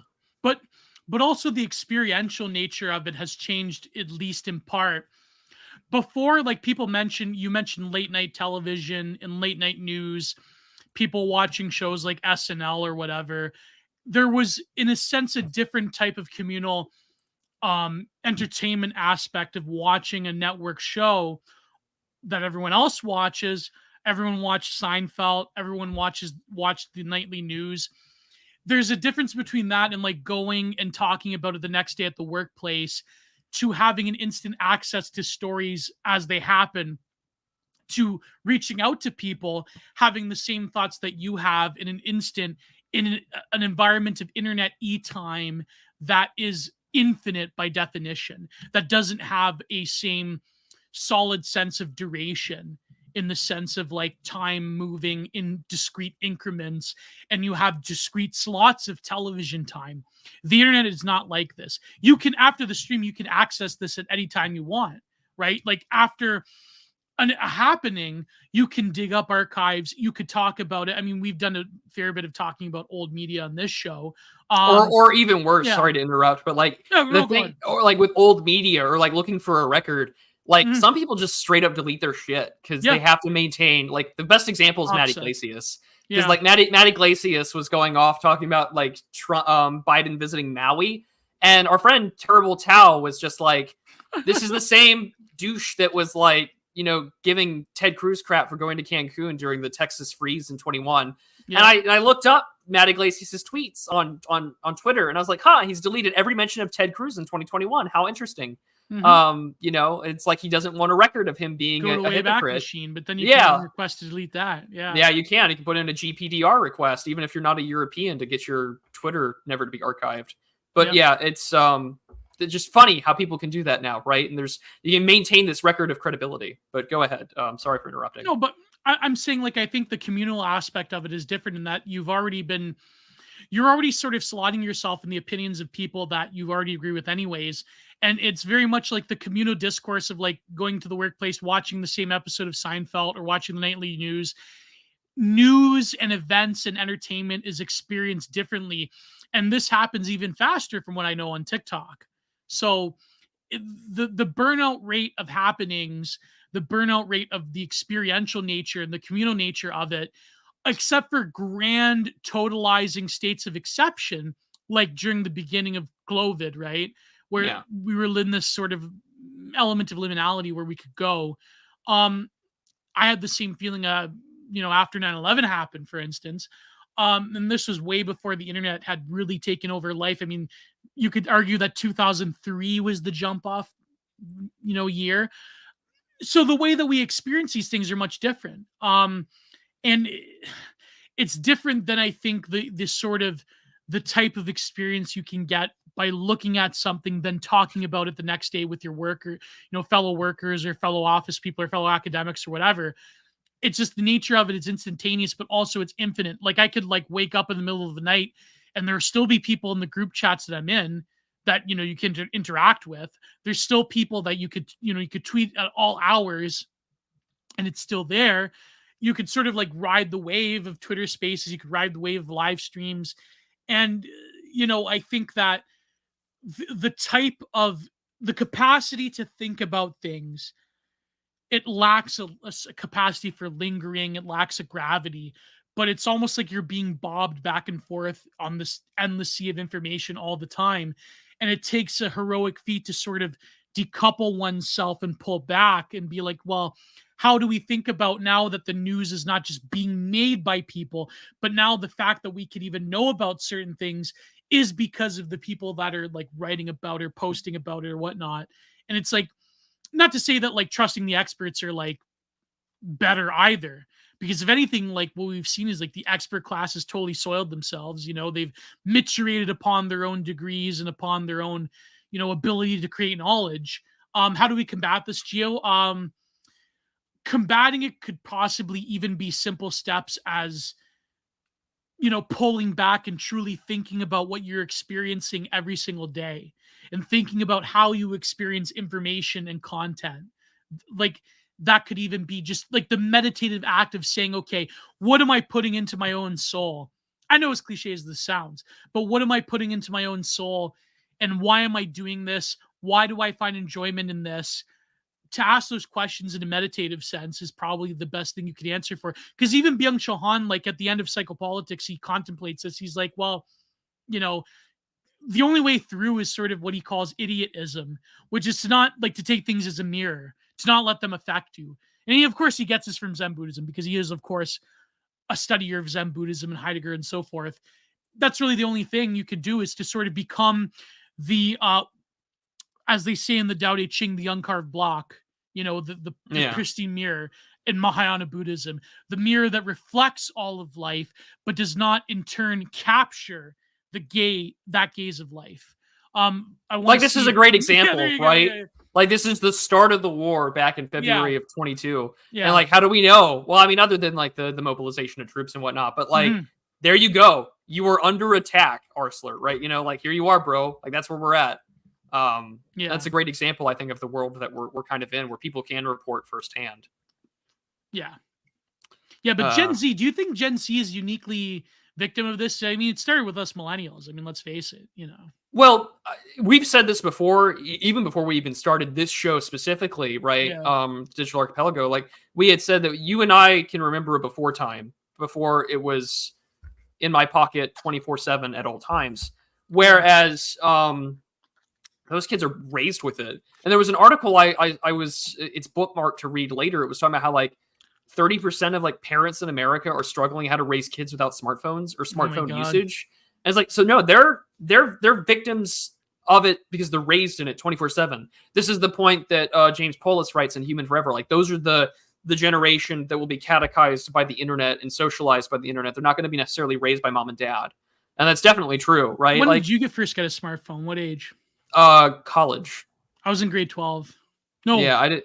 I was in college when I first got my smartphone. I had like a little prepaid Net 10 phone that was like a cheap BlackBerry clone. And honest to God, it was my. I really do thank God for my parents to not get me one as soon as they were coming out, because I probably would be a lot worse than I am now. Smartphone like this, like, what like an iPhone or anything, but like I had like a little cheap BlackBerry clone when I was in my high school and college. Oh yeah. Which I'm very glad that was the case. He says, this shift is particularly acute for Gen Z, who fell headfirst into the world of influencers and other online creators. This generation was raised among digital communities that were overlooked by traditional news outlets and forced to report on and police themselves through makeshift authorities like drama channels. If audiences want, well, it's true. If audiences want to hear news or have rumors debunked about their favorite creator, they would simply hear it from the creator themselves or a similar digital primary source. So this is what Kino Casino kind of is, Well, I only know about things sometimes because of Turkey Tom, my good friend Turkey Tom. So yeah, like so Kino Casino, I guess you could chalk that up in the. They're kind of a drama channel, right? Kind of a drama channel. I don't watch them. That's I've fallen ever since I started streaming on Kick. I've sort of like I don't really pay attention to that drama anymore because like I think like for the criticism I have of the certain characters and groups that they talk about, it's like really not worth your time in some ways. I mean, anyways. Apparently, Turkey Tom does great work though. Turkey Tom does great work, by the way. Yeah. Apparently, today in 2006, Pluto was also not declared a planet anymore. Oh, and God! You know what? What's funny about that is that thank you, Black Science Man. Yeah, thank you, Black Science Man.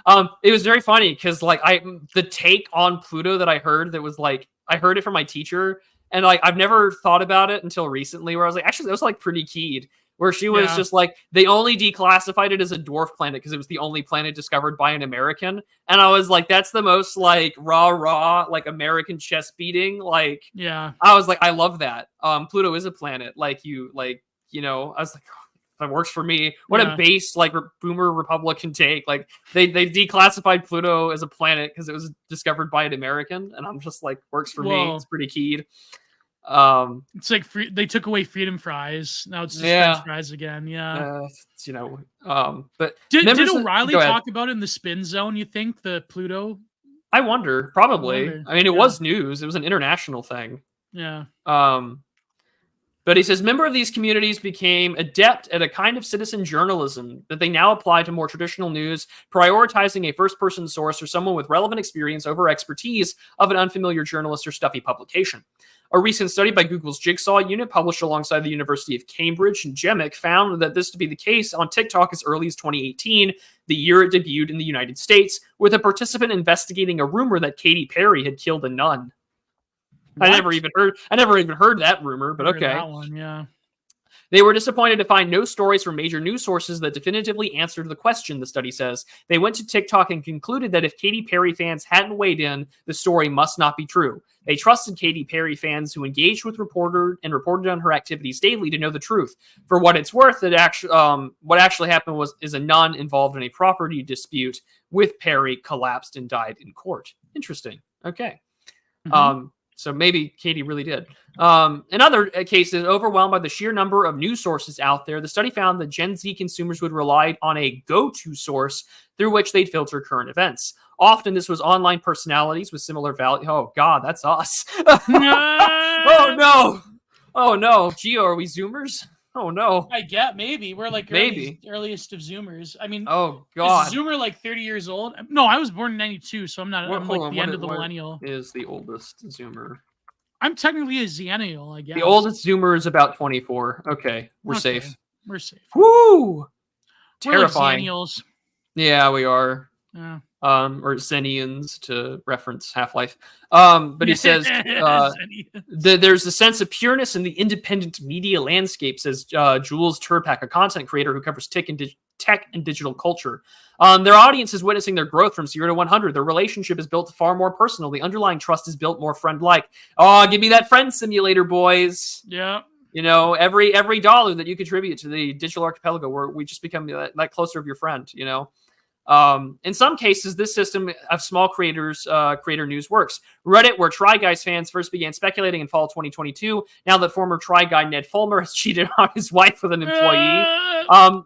Aren't all those guys like a bunch of like low T like soy guys, and they have a bisexual Asian? Anyways, this was based on firsthand accounts from fans who had spotted Fulmer and the employee at a concert, as well as clues that suggested Fulmer had been cut out of recent videos. After weeks of this discussion, the Try Guys confirmed the affair and that they had parted their ways with Fulmer. Damn, you know, you really can't cheat. No, you can't. You really can't be a philandering piece of garbage in modern day. That's why, if you're gonna do it, you better be a nobody. That was like, but you shouldn't cheat anyways. That one YouTube short, I think it was a TikTok with like millions upon millions of views, where it's like this birthday reveal thing, but it was like about how the husband cheated on her. I don't know. There was like millions upon millions of views, but yeah. Yeah, the paroxysm of journalism. That's true. Yeah. Oh yeah, so true. Oh man. Well, you know, one of the best Thomas77 tweets was about you better stop caring about these gynecological issues, son, or you're gonna end up. Did you see that one? I don't think I did. About giving an FBI agent PTSD.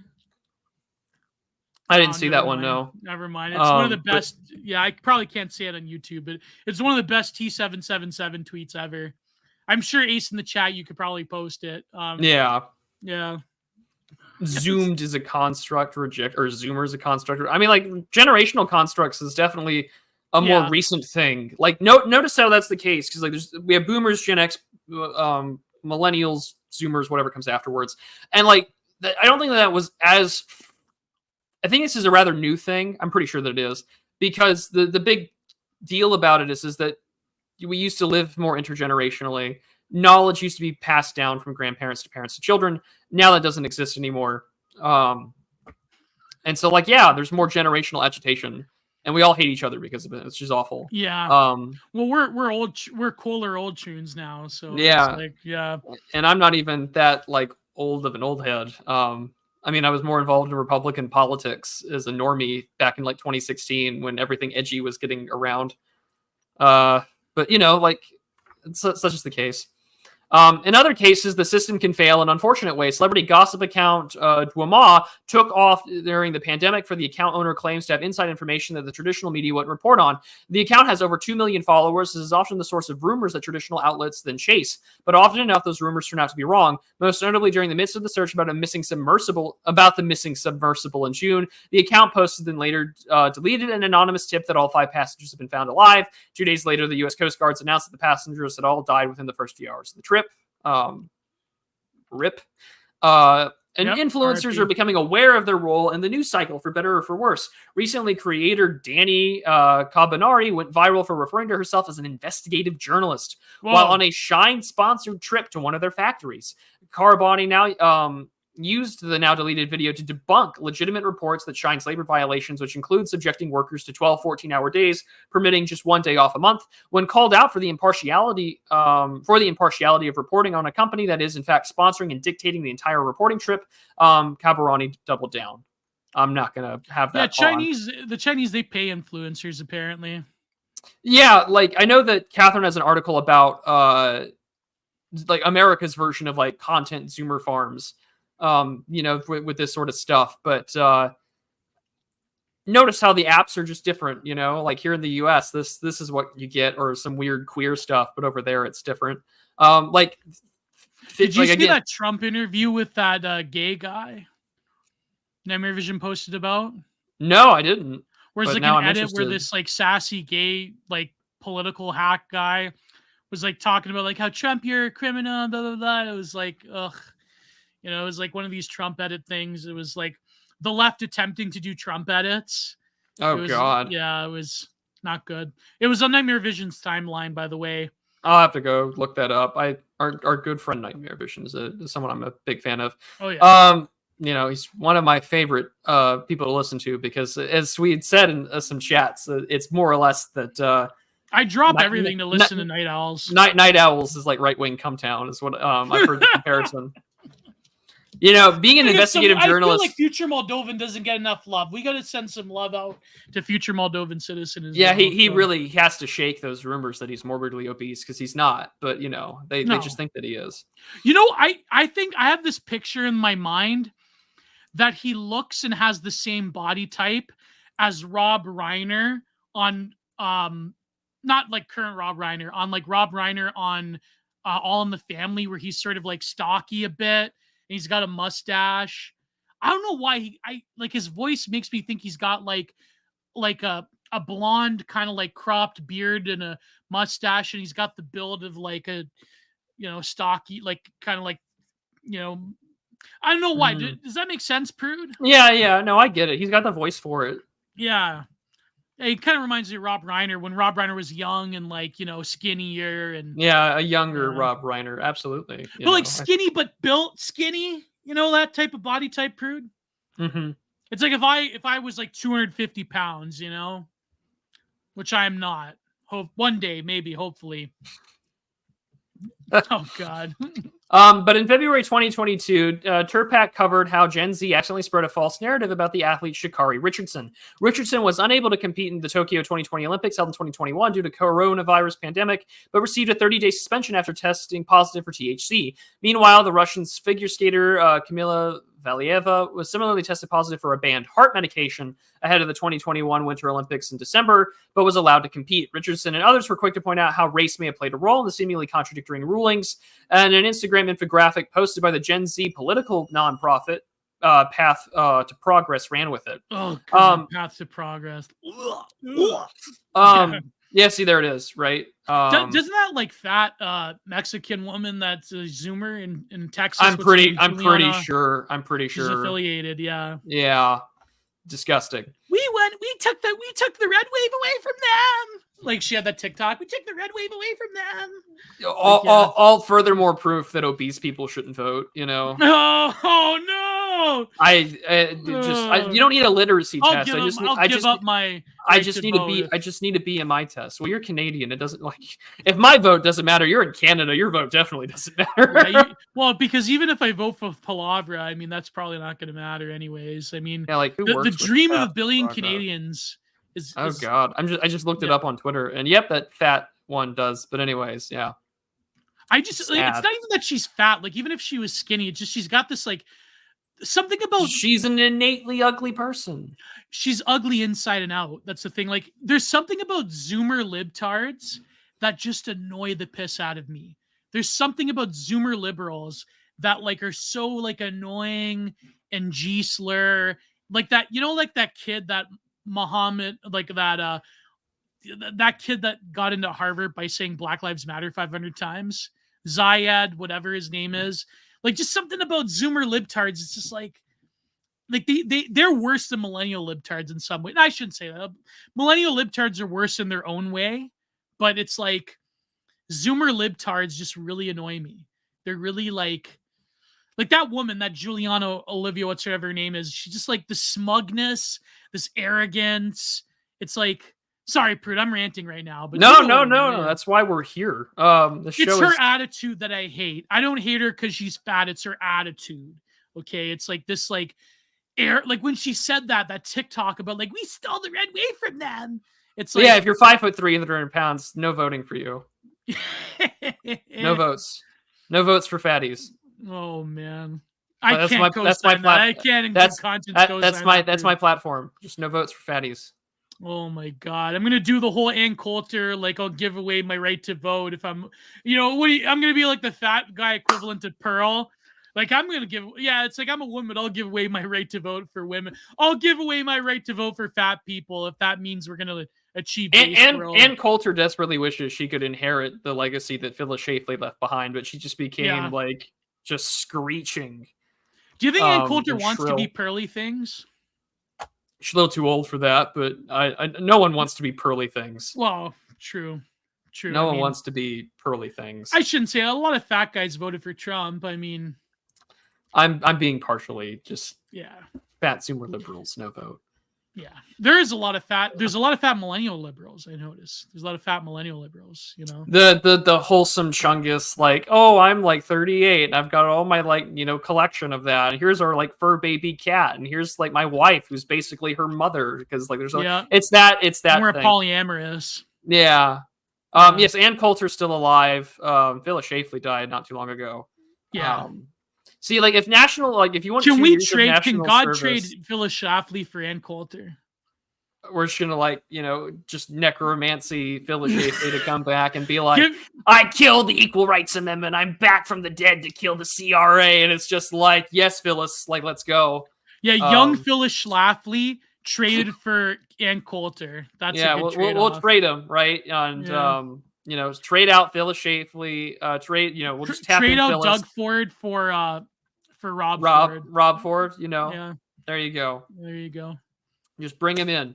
Let's look at this up. If we could do a fellas. Okay, Phyllis. Young Phyllis Schlafly. Phyllis Schlafly. This is awful, by the way. I know this is terrible. This is. Oh. She looked bad at her age. Let's see, Phyllis Schlafly. But anyways, you can't be Phyllis Schlafly if you're single and childless like Anne. Oh, that's true. That's true. Oh, she looked all right young. I mean, not the best, but she looked pretty all right. She looked pretty stern young. He looked pretty good for a woman in politics. I will say that much. She looked good as a woman in politics. She has eyes that just like see right through your soul. Oh my God, man. We need to feel like, the only based woman that could be a based president like of America could be Phyllis Schlafly if she was, she was younger. I think the last thing she ever wrote was like an endorsement of Trump before she croaked. Like that was the last thing she did. She's like, Trump's the answer. Bye. Oh my God. Yeah, she would have been the only like based world woman candidate in America. Yeah, I think her last thing before she died was endorsing Trump. Yeah. Yeah, she died September 5th, 2016 at the age of 92. I think that was the last thing she did was that the conservative case for Trump, published posthumously with Ed Martin and Brett Decker, Regenery Publishing, 2016. Look at that. Oh, Regenery, they do a lot of good work, man. So yeah, that was the last thing she ever did on this earth. Yeah. And it's just like, yep, died, Trump, go, and then just croaks at 92, which is all fair. The Republicans hated her for it, So be it. Yep, so be it.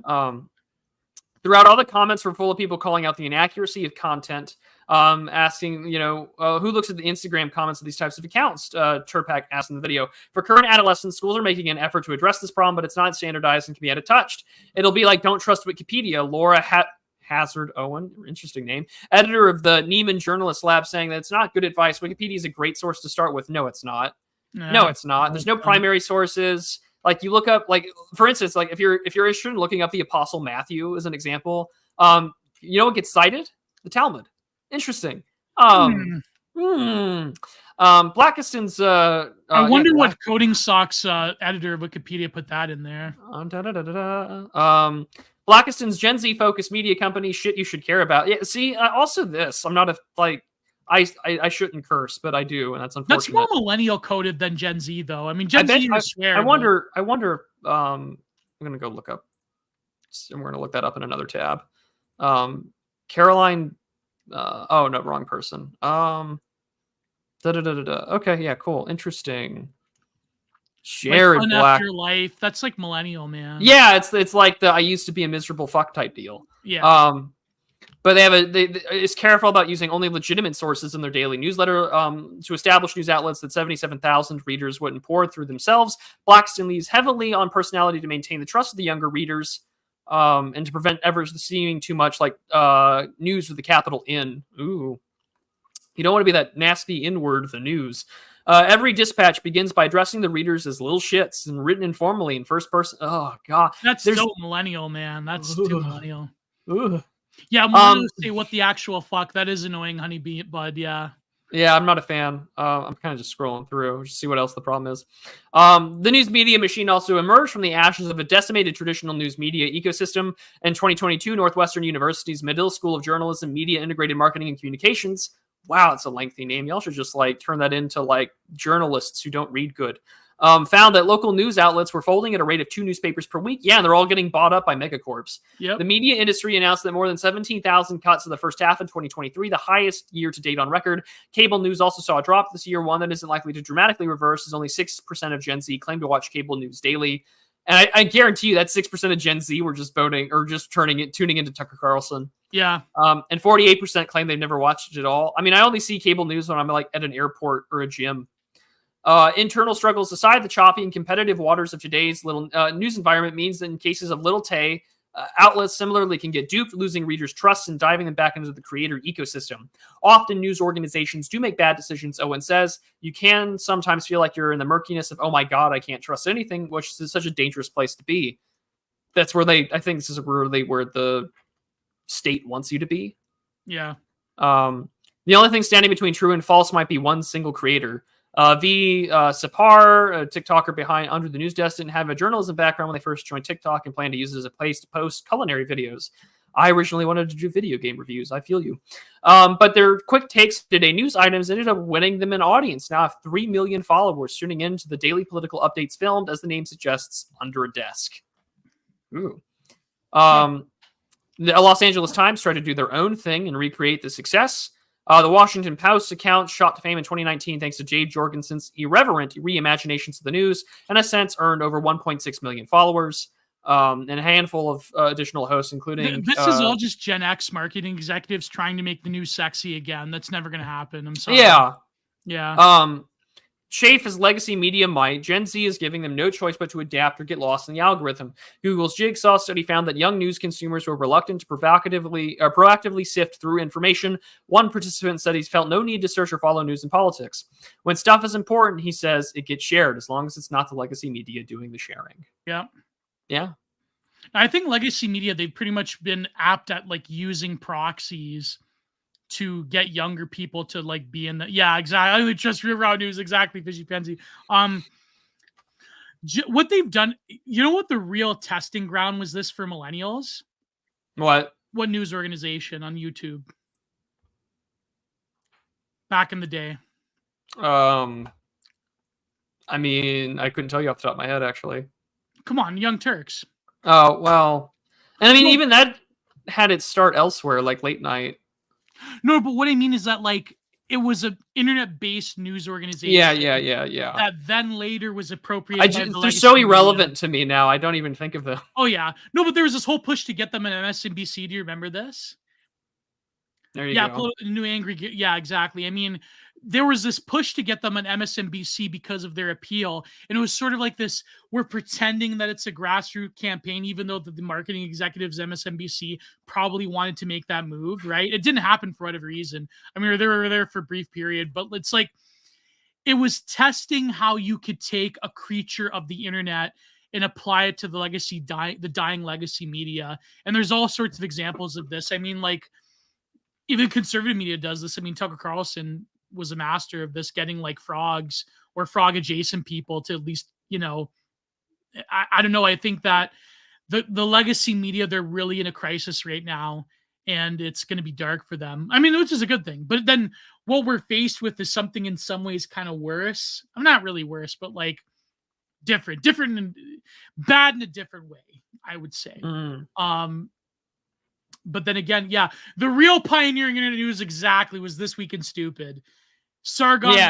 Absolutely. This Week in Stupid. That was I watched those religiously in college. I'm not gonna lie. Like so many people, I think This Week in Stupid was really people's way of staying sane. Yeah. I mean, like Dave Cullen still does it on Odyssey and other places. Like, how is this a thing? Which it's such a shame that he got like the shit that from YouTube. The Coof. Oh, he was one of the earliest people getting banned on the Coof stuff. Say no more. And now they give him so much shit, you know, and I really don't think that they should.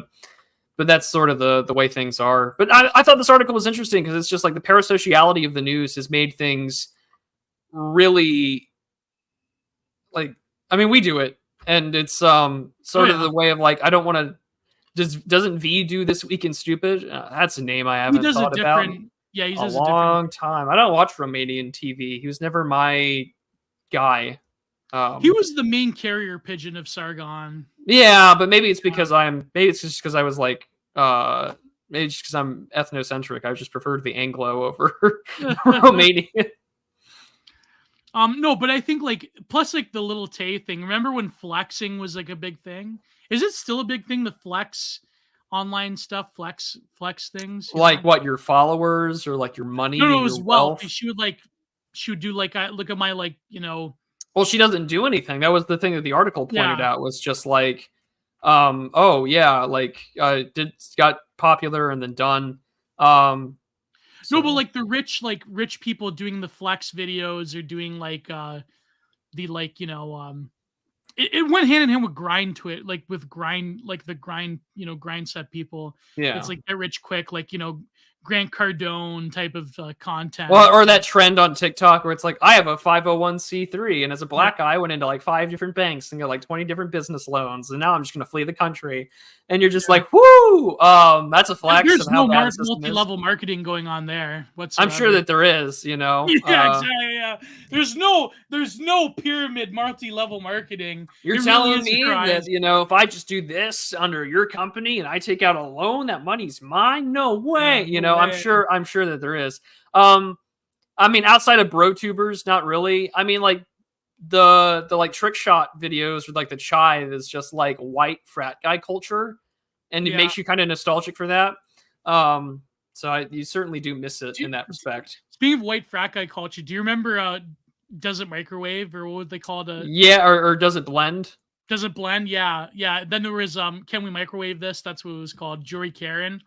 I think the only thing that exists of that nowadays is the industrial press, you know, people. Yeah. I mean, I think Mr. Beast maybe does content of like a similar variety, I guess. But Ty Lopez. Maybe the dude's the Antichrist. I don't know, you know. Like, maybe. Yeah. But you know what's funny is this chocolate bar doesn't have any seed oils in it. Oh, there you go, right? Yeah. Good Mythical Morning. That's another example of that internet news, like soy culture. But it's all millennial. Like, I think the great filter, I think, generationally is like, what social media do you use? Yeah. Like, if you're on Twitter, if you're on YouTube, all right, I'm gonna like put you in the millennial camp. I mean, like, yes, Gen Z uses it, but I mean, like, they're all on TikTok, you know. And that's sort of that's fine. Branch into TikTok, bro. I'm never going on. I'm sorry. Like, you can branch on. You can run the Clips channel or whatever. Never going on TikTok. Catherine is like encouraging me. She's like, you should go on TikTok because you do YouTube shorts. Yeah, your friend is encouraging you to take drugs. Like, that's what she's doing. You should take psychotropic substances, Gio. You should alter how your mind processes information forever. I already did. So you know, I only took mushrooms a few times, you know. Not my cup of tea. You never took mushrooms before, Prude? No, I've done more pot than I'd like to admit in a past life, but no, I'm not my cup of tea. Just a little crack. A little crack, yeah. Just a taste of her flesh. You know. Oh, that's that. Just a little taste of her flesh. That was a great where they asked Trump about Epstein Island. That was so funny. Oh my god. A little taste of her flesh. We burnt that. Just get a little rock hard thinking about it every time. You know, I went to the island about 20, 30 times. He was sacrificing to some dark lord. I was always too high to pay attention. So Bill Clinton running around the pool table trying to get it. You thought he had a big dick, but no, little this dick. little Christ, like a slug. Chasing women around the pool. He throw through a plate glass window, cigarette burns. Because this one's not going home. That one wasn't going home. Some third world shithole country. One of those shithole countries. Because you knew that one wasn't going home. That was the most brutal. And the thing is, it kept getting worse. It was sort of like the female astronaut thread recently that blew up. It just kept getting worse. It's an art form, really. It's just like the different levels. Honey Bud, what this is that there's a popular AI voice thing of Trump explaining his time on Epstein Island, and it's great. Let's not be a bunch of F slurs here. Everyone knows. Like, it's bad. It's bad. Son of Clay walked in at the worst time ever. That astronaut thread, it was like that. It just kept getting worse. Oh, yeah. The astronaut that actually did drill a hole into the ISS and she contaminated decades worth of experiments forever. And ruined experiments. No, because it's real. I know it's too hilarious to be true, but it's real. The best part was people like, can you look at her face and like, how did she pass the psych? She should be in space, Sally Ride, first woman in space. Sally needs to get a ride home. Like, get off the ISS, Like, no, none of that. No. Yeah, she ruined the whole ISS. It's gonna smell like excrement it's gonna smell like maturation forever. Decades worth of I remember when we were kids as millennials and we would hear stories about the International Space Station, how great it was. It's ruined. It's over. It's gone. But one woman caused that much, like literal, like Kali levels of devastation. And she looks like a lunatic too. My God. Eric, there are actual news reports that are on this of what she's done. There's actual news. This is a drama that has unfolded for like the last couple of years. Yeah. This isn't like a recent thing. And new information came out a few months ago about this. And it's funny because like she kept destroying the tools by like they did this like photo op where she was like trying to fix a screw in the back of the panel. Yeah. And she destroyed millions of dollars worth of equipment. And like she kept losing tools into the dead darkness of space. She kept like throwing tools into the void. And then she destroyed the cannon. Like, this is, by the way, if you're a millennial and you're a Leaf, the proudest achievement of the Canadians is this like space station arm. We made this arm that can reach into space. She destroyed the Canada arm, and Justin Trudeau, like a good male feminist, is like, you know what? We're gonna like speed run making a new arm. We're gonna take millions of dollars. We're not giving millions of dollars to Ukraine. We're giving it to the space station arm. And she destroyed the panel for the space station arm. So Canada's lasting space achievement destroyed by one woman. Does that not look good on the first male feminist prime minister, Justin Trudeau? So I don't know. I thought it was hilarious. Canada mentioned, Oh my God. Oh boy. Yeah. Yeah. And she also wrecked the replacement arm. Yeah, she did wreck the replacement arm. Like, how could they allow this? Like, one woman just destroying everything, like going crazy because she wanted to go home. Like, how did she, like, did they not, like, I don't know, like, not to say, they should have done anything. Yeah. So the NASA, so this happened back originally in 2021. NASA astronaut Serena Aunan Chancellor. And there was a lot of defense to her. There was a hole allegedly drilled into one of the Soyuz spacecraft, trying to get her to like go home faster.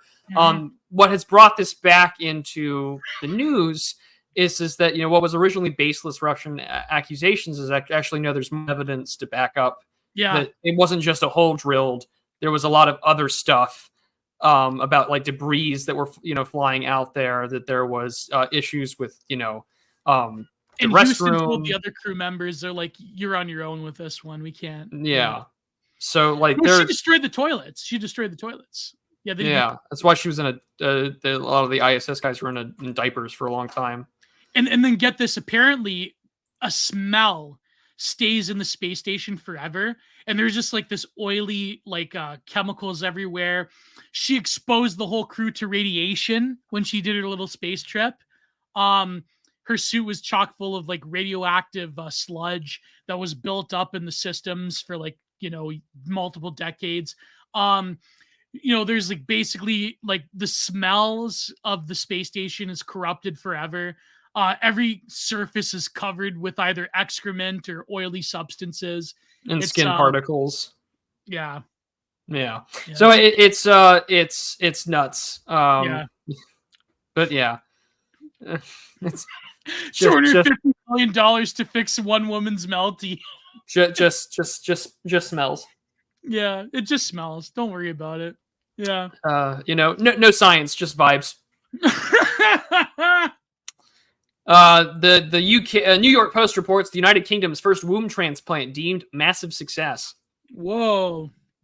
Well, I guess Juniper and other ones on Twitter, they're gonna get the first. Keppels, you're this close. Yeah. This close. Yeah. You get used to it. I did like Indian Bronson's take. It's like incredible how we do all this just to tell like 0.05% of confused young people to shut the hell up. That was a good tweet. Did you see the video of the Hindu? Yeah, I have, and I guess it's manifested into our elections. One of the most brutal videos that went viral recently was the stork one. The which one? The stork one. Oh yeah. That was brutal, man. That and people were like, "This is the Bronze Age mindset." Like, oh my god, that was pretty brutal. Asa Hutchinson wore an Israeli flag pin during the presidential debate. Well, it's just trying to get that IPAC money. Do these people think that they're good? Like even without Trump, I don't think any of them could win. No, but I said, I'm just here to have fun at this point. No votes, just vibes. No vote, exactly. No democracy, votes. Just vibes. No democracy, just vibes. Yeah. Because it's the end of the world as we know it, and I feel fine. I do feel fine. That was one of the greatest Nuke Telly edits. It was called "A Cure for White Pills." I think it's still up on YouTube. "A Cure for White Pills," where it's about the crazy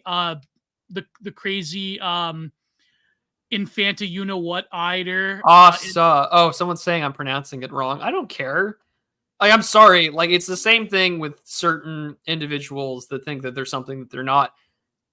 Sorry, your name's Richard. In the same way that you're only running to grift and to shit on Trump. I'm gonna pronounce your name wrong. Sorry. Your name is Asa, by the way. What name is that? I don't know. I'm sure it's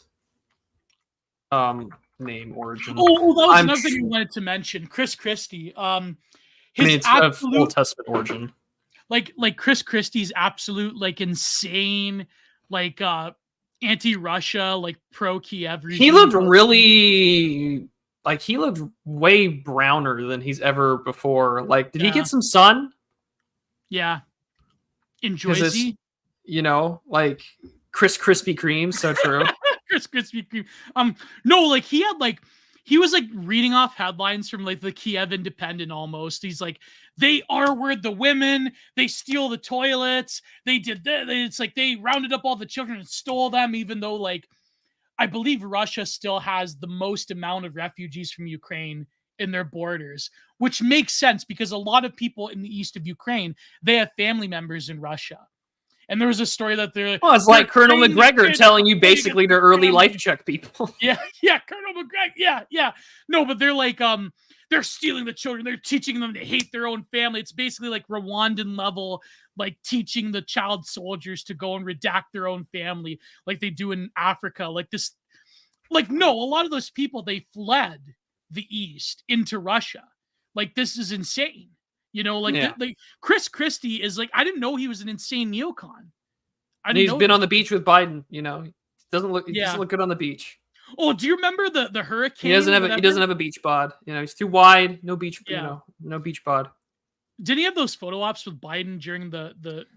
It was Obama during Hurricane Sandy. Hurricane Sandy, yeah. That they were using against him. And Chris Christie's because I know fat guys what we do is we put our arms sometimes around our waist because it's the love handle is a little little hook there, right? So Yeah. Chris Christie was doing that. Only a fellow fat guy could know that little tactic right there. So it's like, Chris Christie's like hanging on to his love handles, like he's Eric, that's a fair justification. As an Arkansas, it hurts, but I'll give you an Arkan pass. That's good wordplay. That's good wordplay. I feel like Arkansas in American history, recent American history, like goes like under the nose, like under the radar, because like Arkansas had like a lot of like very insane politically significant things, like during Iran-Contra, or like during Bill Clinton's, like apparently the drop off for a lot of the CIA operatives was in Mena, Arkansas. And Bill Clinton was getting a cut of that. And of course, Bill Clinton was facilitating the tainted blood scandal, which affected a lot of Canadians and hemophiliacs and so forth, through Arkansas prisons, through Arkansas, like these, not to mention banking scandals. True. Yeah, and banking scandals. Yeah. Yeah. A lot of savings and loan crisis took place there. Arkansas is one of these like politically significant states that just doesn't get talked about, because it's like a dumping ground for both the Republicans and the Democrats. It's really, really, really yeah. Odd. Now, the Huckabees have their time to get rich and launder money and do all that they want. And just in the same way that all the wealthy people living in Maui will probably reap the benefits of this fire. So absolutely what started the fire? You want to transition to Maui? I do not know. That's the thing, is that we don't know. We don't know what happened. And like to talk, this references back to the whole TikTok, personality journalist thing. There's just people on TikTok that are like direct energy weapons, etc., etc. And they kind of, on one hand, my brain thinks to myself, this feels like Q and Jewish space lasers. But like, hey, we have articles that talk about like using certain kind of direct energy things to manipulate the weather. But like, neither here nor there. What more concerns to me is that thousands of people died. There was no alarm system. Water was shut off. There was barricades that were blocking the only road out of like Maui County or whatever the town that they were in Lahaina. And what is the death count, Prude? Do they know? Do not know. I can look it up and see what we got. Maui fire death toll. Look it up. Look at in the chat. Matthew Berry, Bill's brother, said he had a nose like a vacuum cleaner. So true. That reminds me of Hawaii News Now says over 1,000 people are still missing. Oh my God, 1,000 people? New York Magazine says, why are more than 1,100 people still missing on Maui? Hopefully they're like just missing. They're not like, we pray that they're just missing. I mean, but the death toll, as it started on August 8th, but 8 days ago, the death toll was 114. I imagine it's way higher. Oh my God. And then the AP in America, that's insane. You know what I mean? Like 114 people. That's like, that's oh my God. But this is deadly Maui fires had no warning and no way out. Those who dodged barricades survived. As flames tore, this is the Ben Braddock article. As flames tore through a west.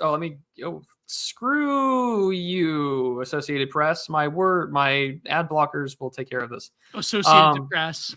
Yeah, Associated Depressed. To go back to Savage, yeah.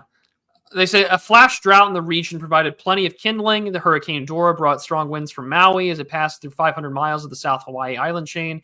Those winds downed at least 30 power poles west Maui, and Hawaiian Electric had no procedure in place for turning off the grid, a common practice in fire-prone states. A video shot by a Lahaina resident showed a downed power line setting dry grasses alight, possibly revealing the start of a larger fire. So potentially downed power lines.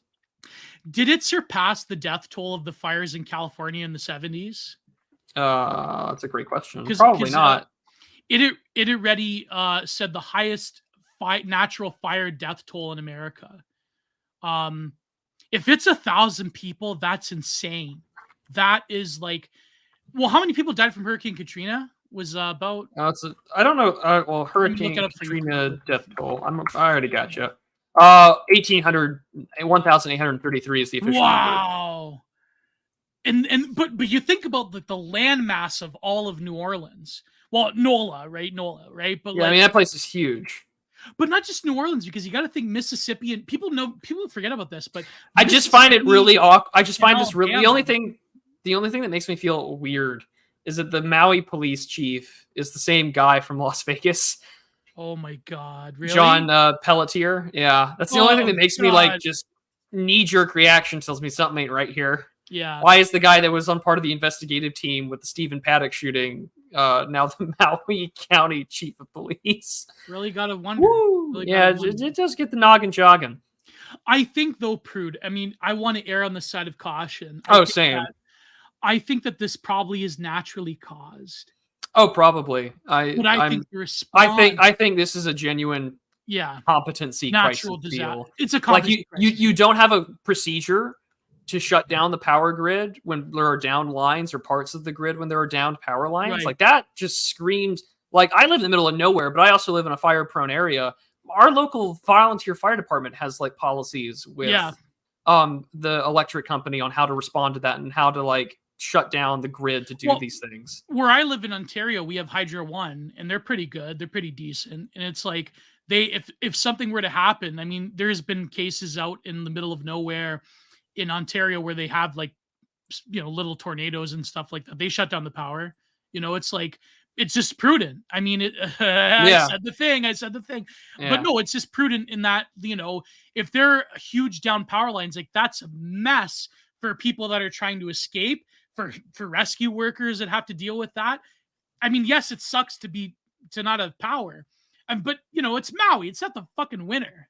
It's not like I mean, it's a tropical island with volcanoes and fire. Like this is something that you should know how to do. And then the Maui fire chief talking about like, concern about equity, has no like, emergency response training. The alarms didn't go off. There was a barricade. And literally, what was the line? It was just only those who disobeyed lived. That seems to be the running theme of what it is. Disobey to live. Disobey to live. Disobey to live and to not fly on airplanes. Yeah. No, there are people in 9/11 that disobeyed the security guards in Tower 2. That they was like, no, like, fuck this. I'm going to go back to my car. I'm going to get out of here, right? And, there were people in the subway underneath 9/11 that had like this huge amount of debris just fall on their heads. And there were people that didn't go on the subway that morning and that route.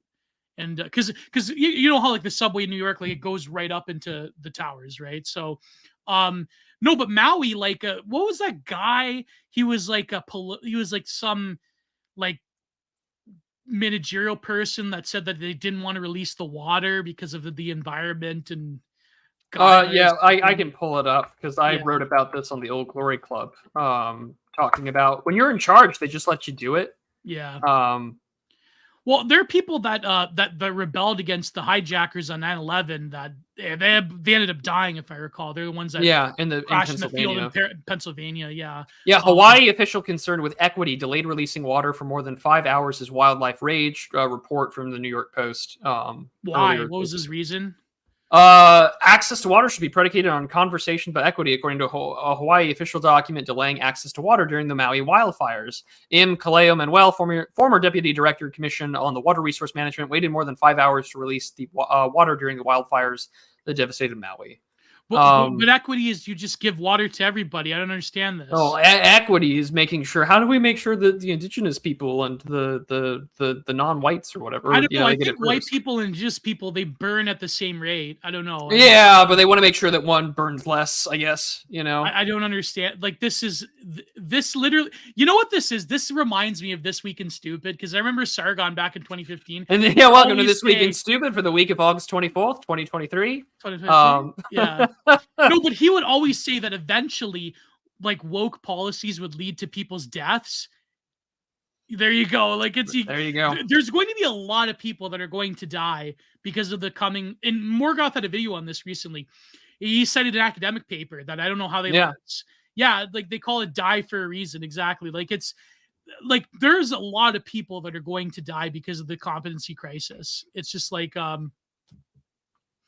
I don't know what to tell people. It's incredible. Like it's like this guy, I think not to Fed post, But I mean, I'm pretty sure they have lampposts in Hawaii. I'm sure that they do. You know, yeah, they have some. But this is what I wrote earlier this week. I said Biden, of course, isn't the one in charge, and anyone who believes otherwise is either a diehard partisan or simply insane. Yeah. When Sam Harris said that he didn't care whether Hunter Biden had children's bodies in his basement, went viral. He meant it. Yeah. These people in Hawaii had their kids vaporized, but they won't change their vote or patronage. That's the nature of power. It's totalizing with narrative control and occasional fluctuations in how patrons and clients are maintained and handled. Yet the problem that exists for this current crop of managers trying to keep the emperor's clothes on is that they display a propensity for senior moments and tone death attempts at empathy, where he talks about almost losing his Lambo and his wife in a house fire with lightning. Nothing comparable at all. Nope. But yeah, this is the case, and there are people that live in a tornado valley that have had their lives destroyed. You know, I mean, back in '99, they had the big one in Oklahoma that killed 60 people. But if 1,000 people died just because of a very small island fire, this is bad. This is I can't put words into this. This is I really feel for these people. So I think everyone should pray for them that it's not 1,000 people, but even I hope it isn't either. People, and I mean, a lot of, and like that article that was, that, from the AP that Braddock was sharing, there's a lot of dead kids. Yes. A lot of dead children. Yeah. And it's absolutely depressing. I mean, they're still recovering bodies. Yeah. If you want to be technical about it, Prude, I mean, even Hurricane Katrina, that was not a severe hurricane. It was the levees. It was the incompetent. It was a category 5.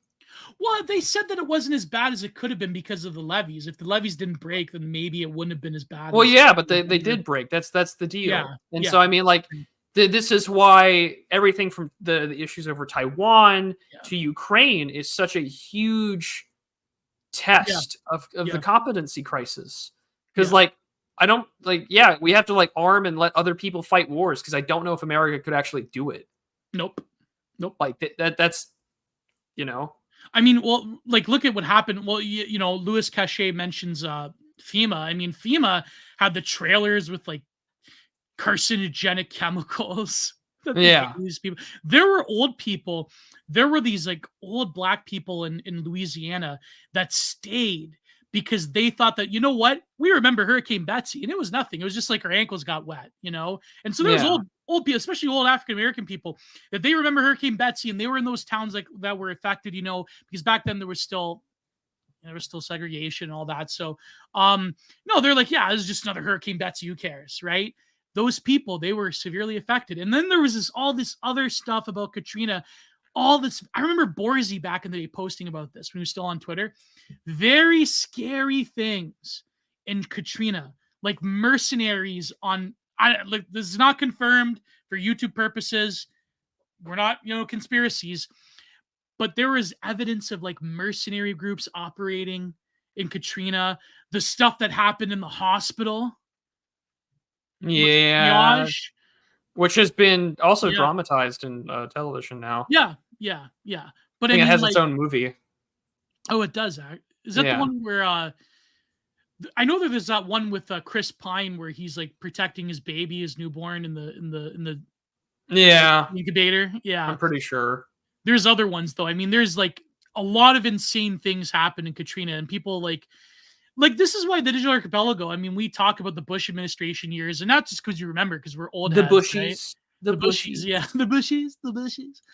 But I like how that's his way of saying neocon. Yeah, the Bushies. Bushies, yeah. There's mercenaries, National Guards went to disarm residents. Yes, they disarmed rich people, they disarmed white people. So we had the Oath Keeper bit as well. So much stuff. Oh, do you want to talk about Charles Haywood or no? I mean, best not to give it oxygen, I guess. I don't want to. It's the same thing with our other friends that have been attacked by those odious journalists that quote unquote investigate the far right. No, I'm not going to give those people oxygen or attention. Fuck them. I mean, we're thankful that Charles Haywood. I mean, he's independently wealthy, and he's an old boomer. He's like my dad's age. He's just a Gen X guy that's just nope, screw it. He's Gen X. Yeah. So yeah. Out of all the people to attack, he's really the mildest. I mean, he's not He doesn't Fed post. Yeah, Fishy Frenzy. You didn't know what happened in the hospitals. They let people die. I mean, it was pretty brutal, those hospitals in Katrina. I mean, yeah, I mean, I could understand in a terrible situation, but it's like, it's like, it's like the Stork video. It's like the Stork video. Like, I know the whole argument, right, about the E word, but as like, there's something inside of us that looks at that and they're like, that's terrible. You know what I mean? Like, there's a little part of humanity within us that's like, ugh, that's not good. That's, you know what I mean? Yeah, like, it's absolutely. I know, like, the argument was that those people were going to die anyways in those hospitals in Katrina, but it's like, still, it's like, there's so many things that could have been handled better. I do have to applaud them, though, for trying to save as many as they can and to do their Hippocratic oath and duty. Yeah. Like, that's an above and beyond type deal. Yeah. That she can't really acknowledge. Do you think the Bush administration ultimately failed? Chertoff ultimately failed in that? I mean, so? I'm sure there are things that have done better, but I don't have the world's best historiography on Katrina to tell you how to do it. So, you know what's funny? The reason I like look into Katrina a lot is because that year I was actually going to go with my aunt and her then husband at the time to with my mother. We're gonna go to Louisiana because she used to go with her husband to these karate tournaments, so we were gonna go. And then Katrina happened, and then it was like, it's So yeah. But yeah, it's just a lot of things could have happened differently. And I think like, but Katrina's in the past and Maui is the present. And the things that have been going on there have been so atrocious. And like, listen, we're not just saying this because it's Joe Biden, okay? Because it's creepy Biden. But genuinely, there is a huge problem, I think, in both your country and my country, Prude, as if I'm implying that there's a difference between our countries. But the competency crisis is one of those things. It's kind of like drug-resistant bacteria. Yeah. Because of the overuse of antibiotics in livestock and in humans. It's kind of like that's one of those things that you don't want to really think about. You know what it's like? I know this is like totally millennial and I shouldn't say this because it's like cringe nowadays, but do you remember okay, I'm not going to say it because I know you've not watched The Simpsons, okay? I know you've Nope. There's this episode about Frank Grimes where Frank Grimes, he's looking at all of the nuclear incidents that have happened in the Springfield power plant from the time that Homer becomes a security inspector in Sector 7G to like the present, to where Frank Grimes takes over. He's like, you mean to tell me that man is responsible for the nuclear security of all of Springfield? And then Lenny and Carl, they go, yeah, it's best not to think about it. We try not to think about it. Like, it's literally like the competency crisis, like with diversity hiring and making things easier, and not just diversity, but like in general, like the degradation of public sector work, the degradation of the infrastructure of America, and even here in Canada. It's one of those things where it's like, yeah, it's best not to think about it. It's like, until it happens, like, don't think about it. Like, it's like, but you have to think about it. Don't think about it, kids. Don't think about it, yeah. Yeah. Like it's like Seraphim Goose is 100% right. It's like, the antibiotic resistant bacteria analogy is what I've used for years to describe why the tyranny that's coming to the US is worse than anything the Constitution was trying to prevent. Yeah, 100%. 100%. Yeah. Because if you can't have public infrastructure in the richest continent in the world, North America, it's over. It's so over. It's over. Like, okay, Prude, like, and I know, like, listen, I know you two have had a falling out, not to name names, but the guy that doesn't like you, he is kind of fundamentally correct about the culture war thing. But it's an extension of the culture war, so you have to care about it. But at the same time, it's the politics thing. Like, you don't have to like about it, but you don't want to participate, but it will participate for you. No, exactly. When it comes to public infrastructure, like, people are going to die. Like I know I'm doing the trumpet, the Joker edit where he's like, well, you think it's gonna make people a little more angrier? The world's an angry place. right? The world's an insane place.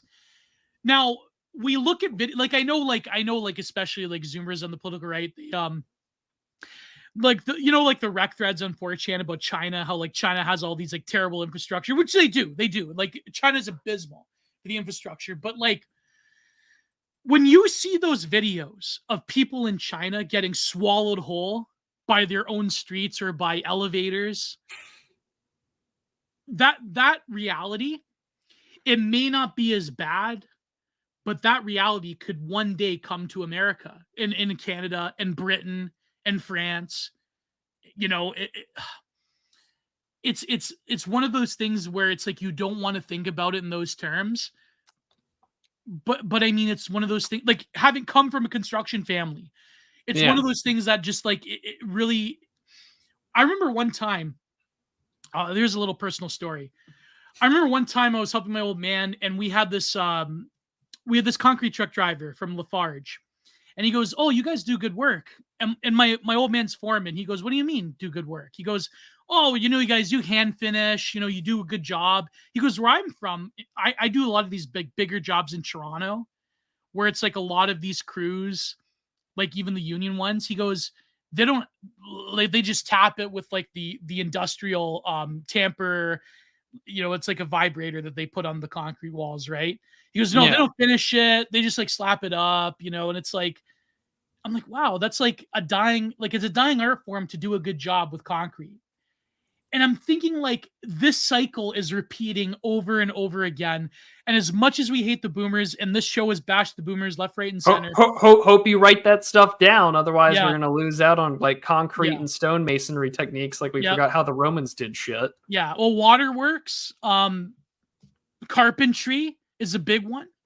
Finish carpentry, because nobody wants to learn the skills to do it because they think they have to have a college degree.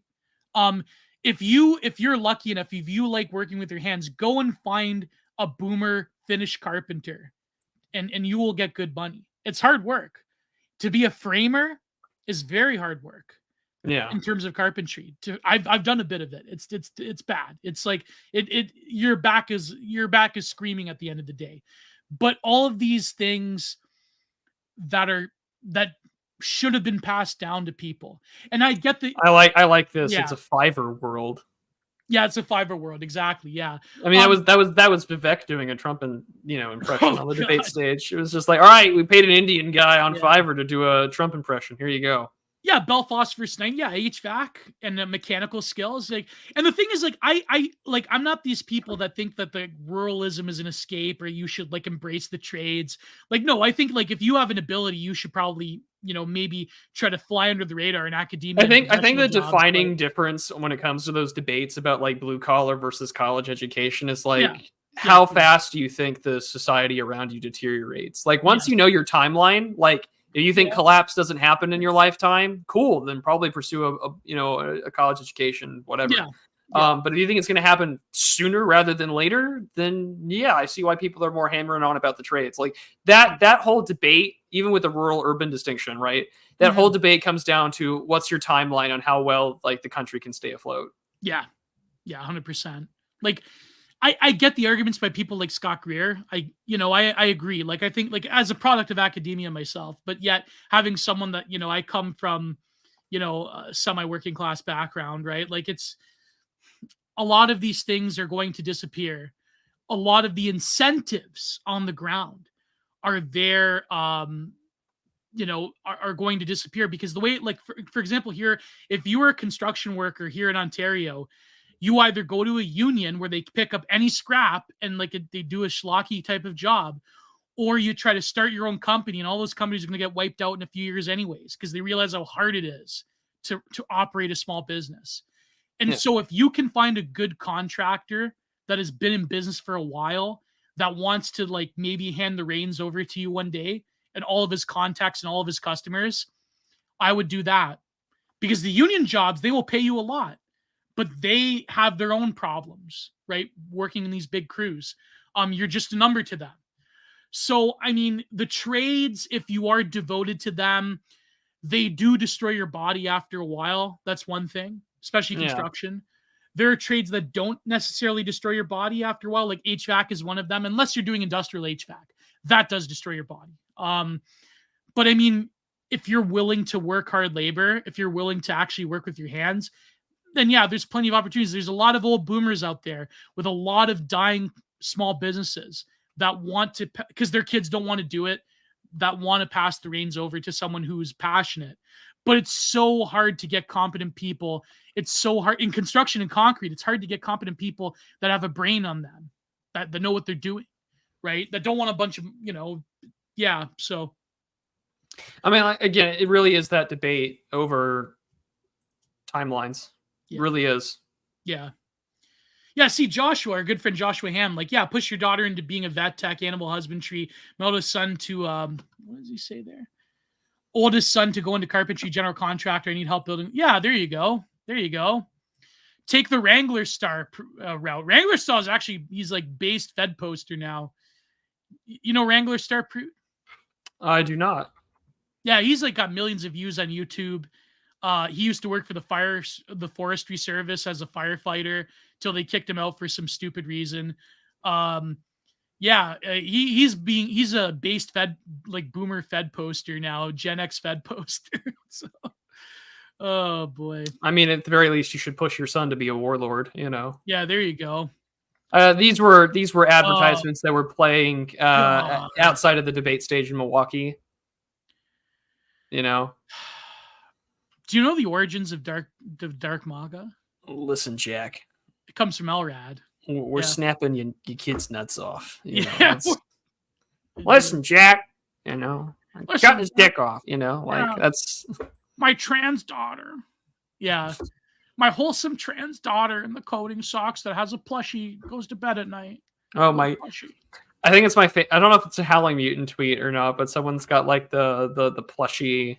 Yeah. The plushies on the bed, and it's just like this person's probably going to give you the best sex you've ever had, but you got to learn all their names. That's true. That's true. At least it's not a Ron and Rad. That's so true. Ron and Rad ad, yeah. It's Ron and Rad DeSantis, the best one was we could have had that. We could have had that. People are saying Borzy should go on Oren McIntyre. That'd be hilarious.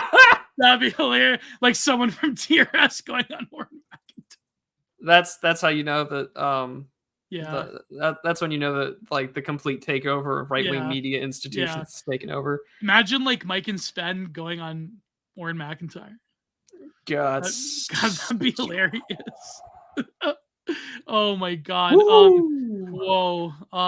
No, but it's like the Dark Brandon thing, like there was that, like, it's so LARPy, but like, no, there was that one, the photo of the woman, the chick with like the Dylan and Eric tattoo, and the one viral tweet's like the most nuclear head top you've ever experienced, like pure craziness. Yeah, but no, it's just like were these posters legit? These ads? Oh no, these were real. This was reported by The Hill. Those weren't fake. You know what's a testament to what posters can do, right? Because it was a handful of guys, like it was a handful of guys with like dark MAGA. We're gonna go on a Revenkist take, on this. It was LRAD. It was Conan-esque. It was Conan Esquire. A few others. This was my edits. Yeah. The baby murder. Oh my God. Because the original is like we're bringing Roe back. It's like cool. We're cool. That's where we're at. Yeah.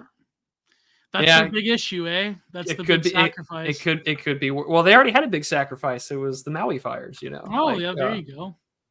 Mass fun posting event with fire.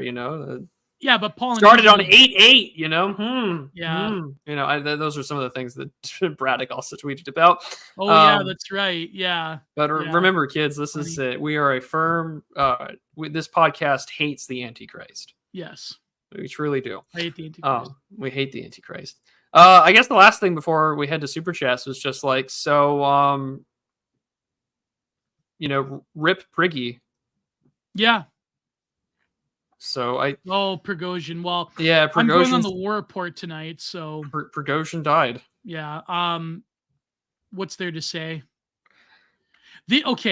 I guess Can I that go bit. ahead or I guess Machiavelli stay winning about mercenaries. don't stop a few miles from the Kremlin. Yeah, like if Don't you're do if it. you're if you're gonna cross the Rubicon, if you're gonna cross the Dnieper, if you're gonna It's cross into over. Moscow, Yeah. you better go all the way. Or else. There's the one thing that Yarvin has said that I really do like, and he said this about J6. He's like, God doesn't like it when you play pretend. Yeah. Either do it. LARPers. Yeah, God hates LARPers.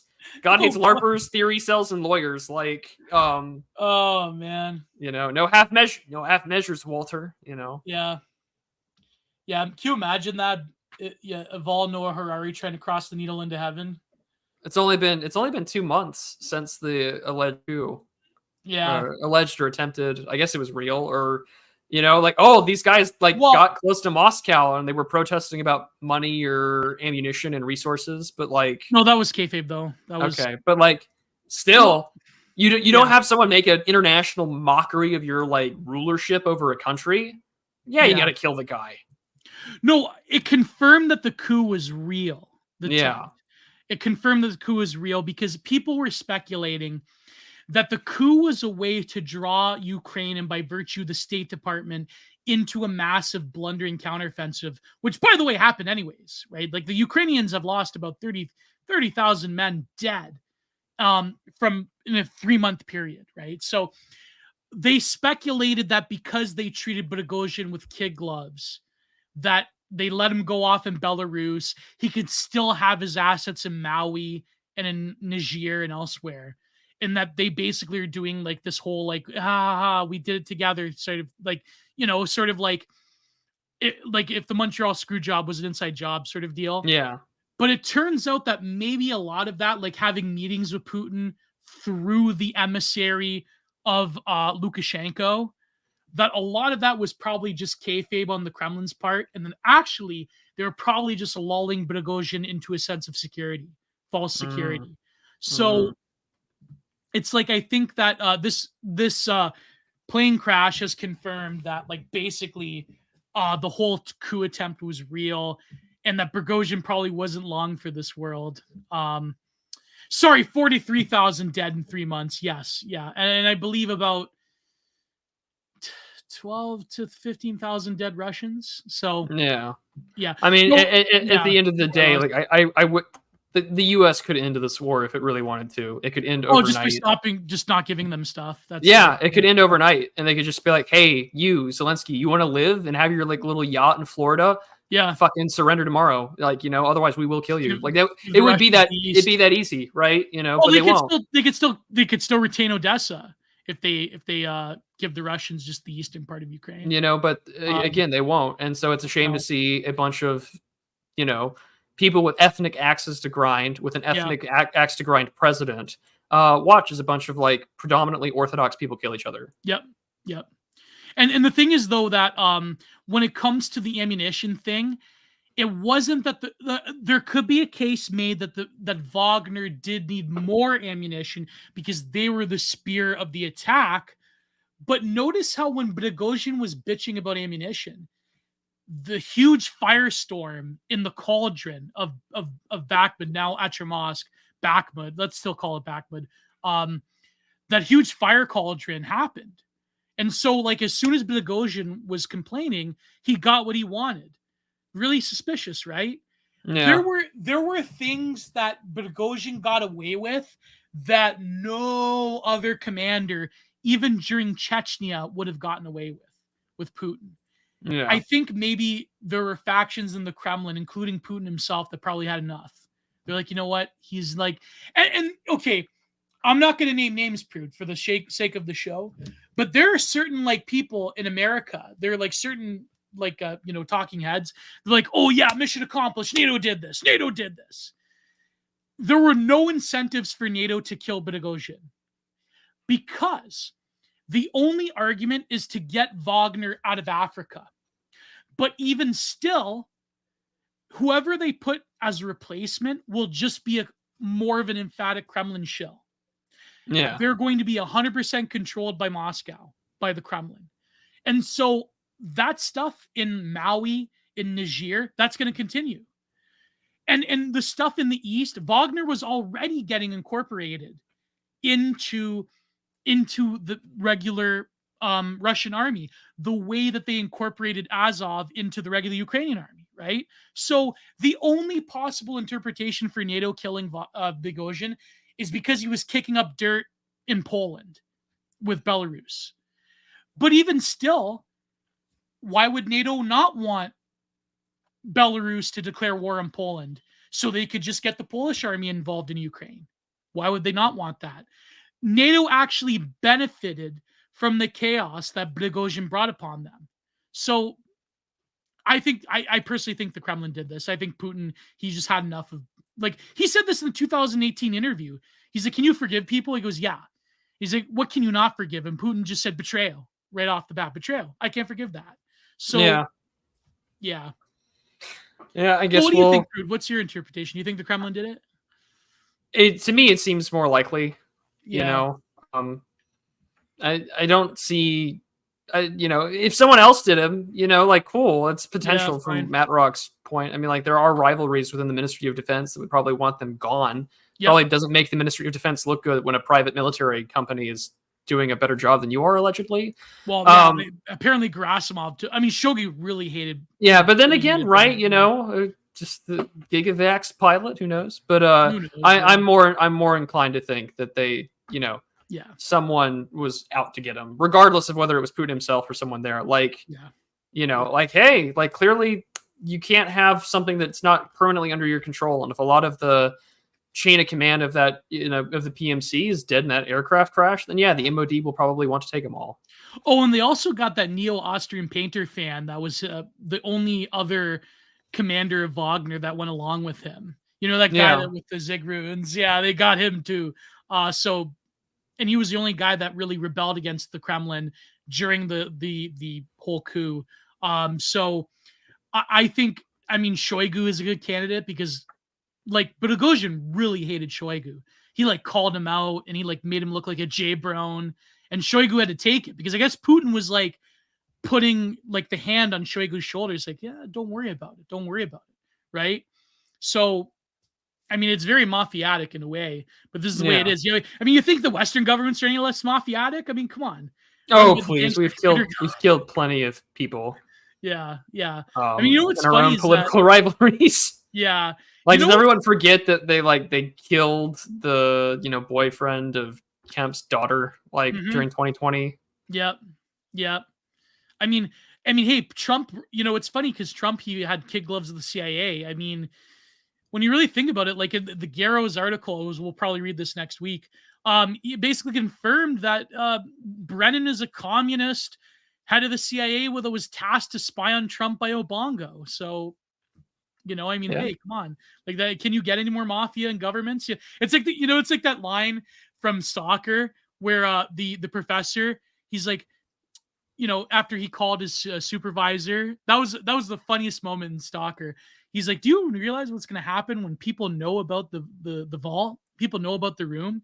He goes, think of all the crime, the mafia, and the infiltrating government, all the Führers, all of the dictators are going to come rushing to this place, right? So it's like, still a smaller body count than the Clintons, exactly. They killed Patton. Yeah, you know what it reminds me of? It reminds me of The Sopranos, where Johnny Sack talked about Carmine, the old mafia boss of New York. He goes, but Carmine, he slept with my wife. And then Carmine goes, oh, the guy, he makes us too much money. He goes, 8 years later, he goes, that guy that slept with your wife, he can go. He goes, oh, he wasn't making money anyway. So I think think Putin said to Shoigu, don't worry, because Prigozhin's going to do something monumentally stupid, and then you could do something about it. So that's probably what happened. This is my Mafia Sopranos interpretation of it. So, it's like, that's what we should have, is just like a right-wing Sopranos posting more often. Yeah. Instead of Arnie leftist posting about Sopranos. Yeah, screw your sock dem Twitter account about the Sopranos. That was so funny.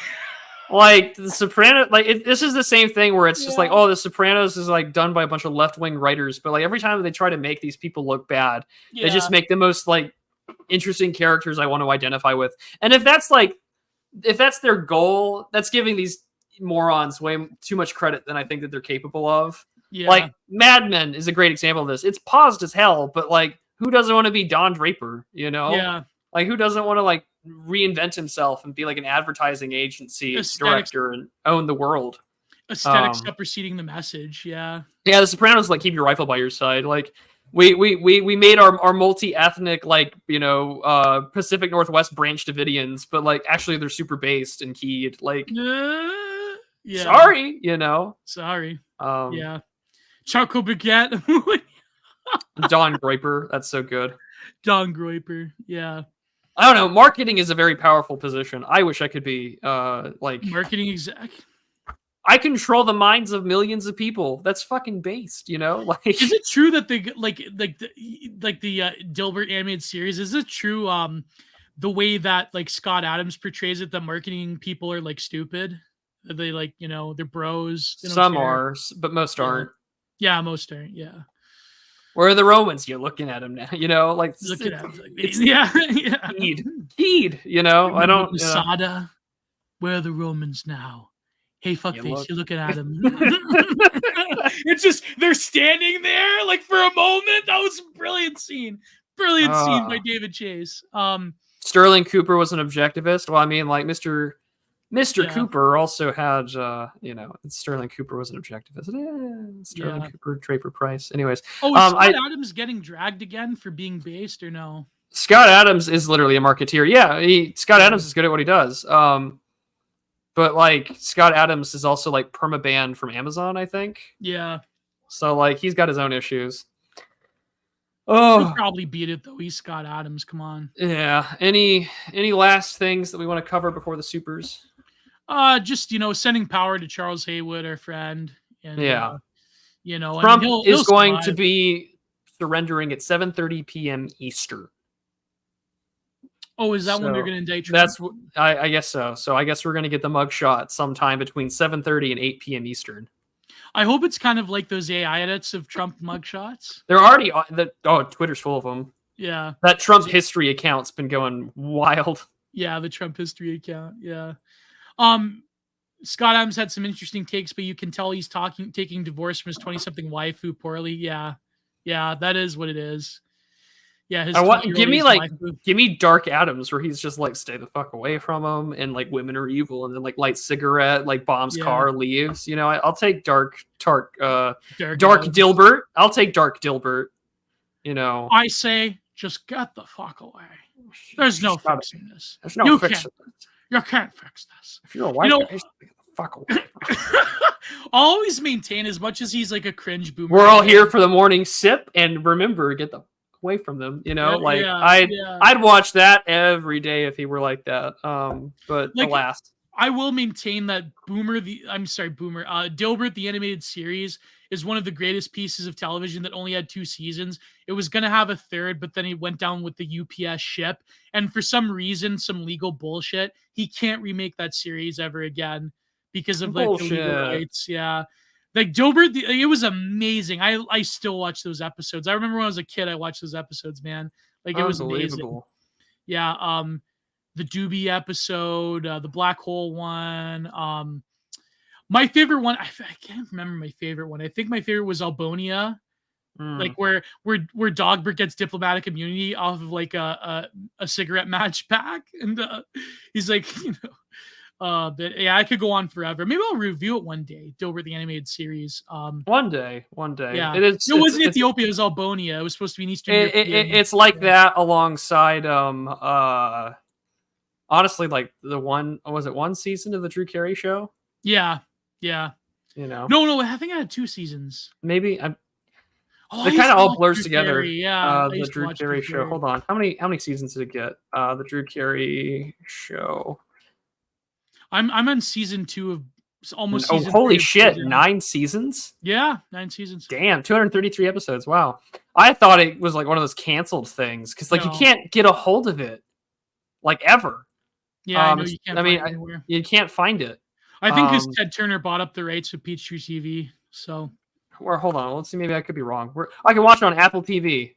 There you go. There it is. It's on Apple TV. So that means that there's probably a high definition rip I can get a hold of. All right, cool. Yeah, what was I gonna say? About Forgotten Weapons, as a running joke about Albonia.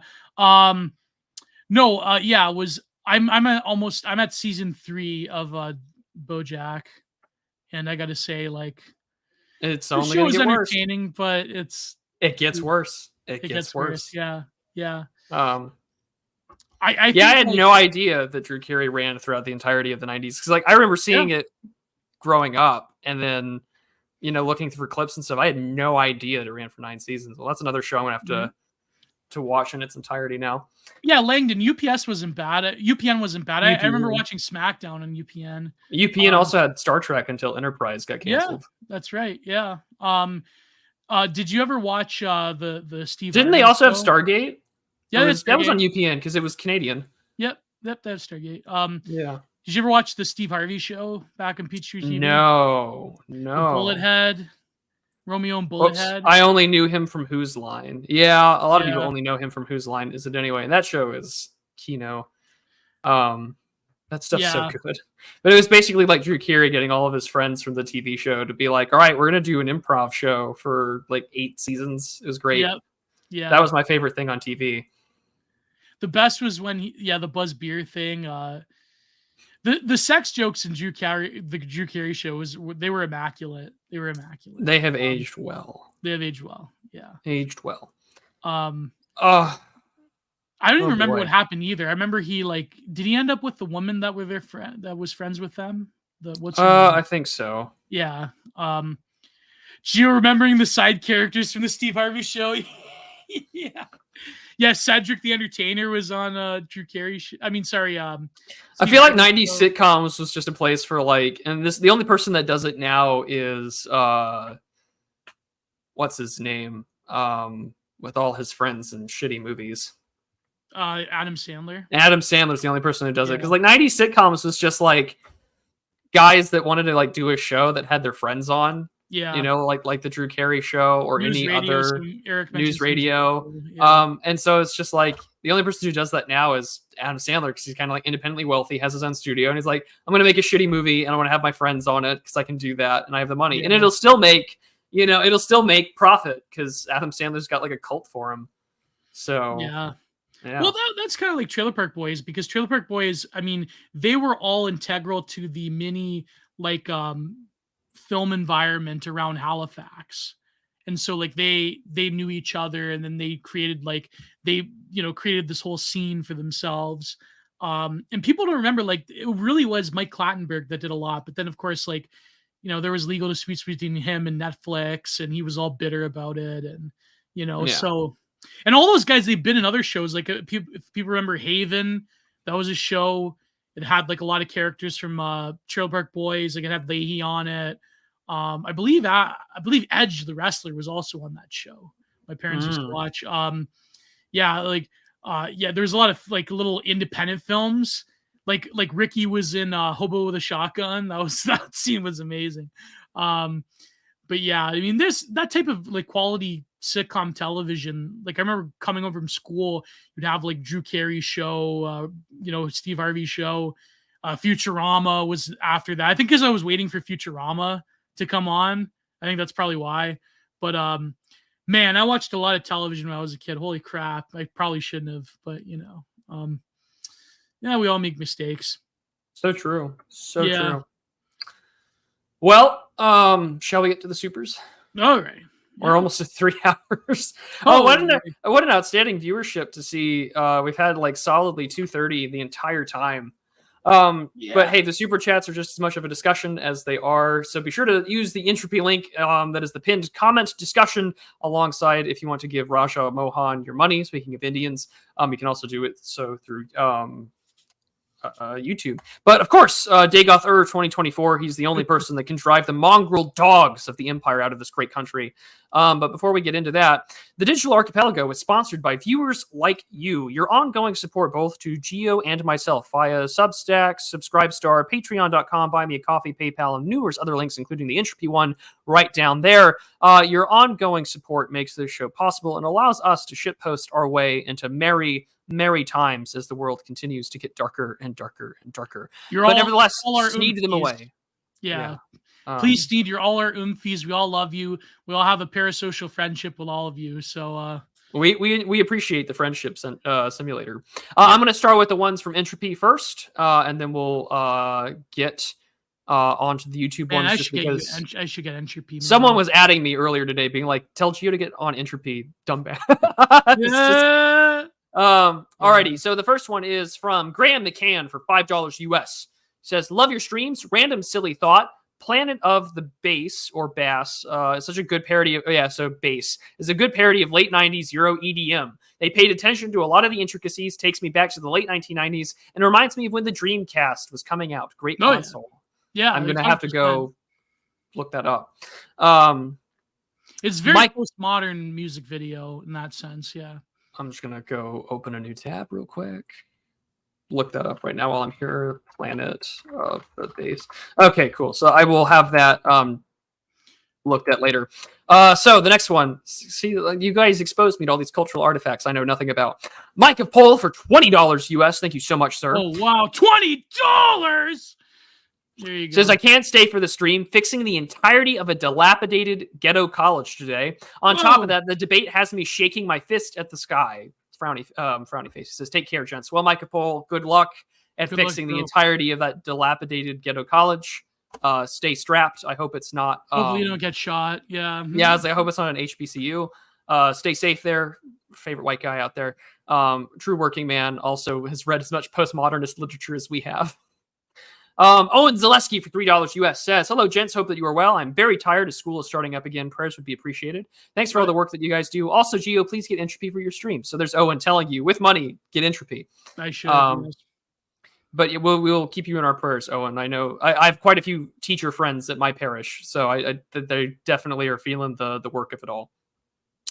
Sam153 says, for $10 US, didn't care to watch.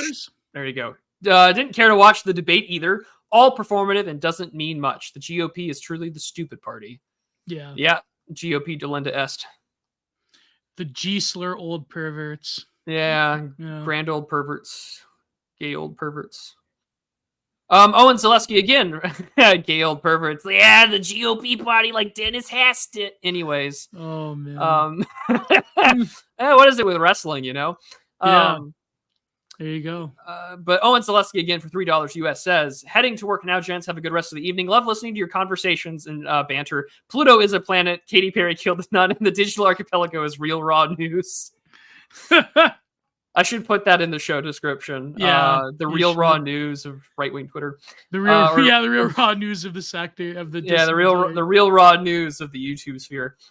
Subject to change says for $3 US. Says, "I like the cut of your jib, but no homo." Well, we appreciate that. You. Subject to change is one of my favorite people to look for in like the comment section of like Red Letter Media or other like media that I ingest, because I'm like, oh, there's the Peterson picture. I know who that is. Oh, by the way, that reminds me. I know. Okay, listen. I know we don't like him. I don't particularly agree with a lot of what he says, for different reasons, but. Sending power, press P to send power in the chat to Jordan Peterson.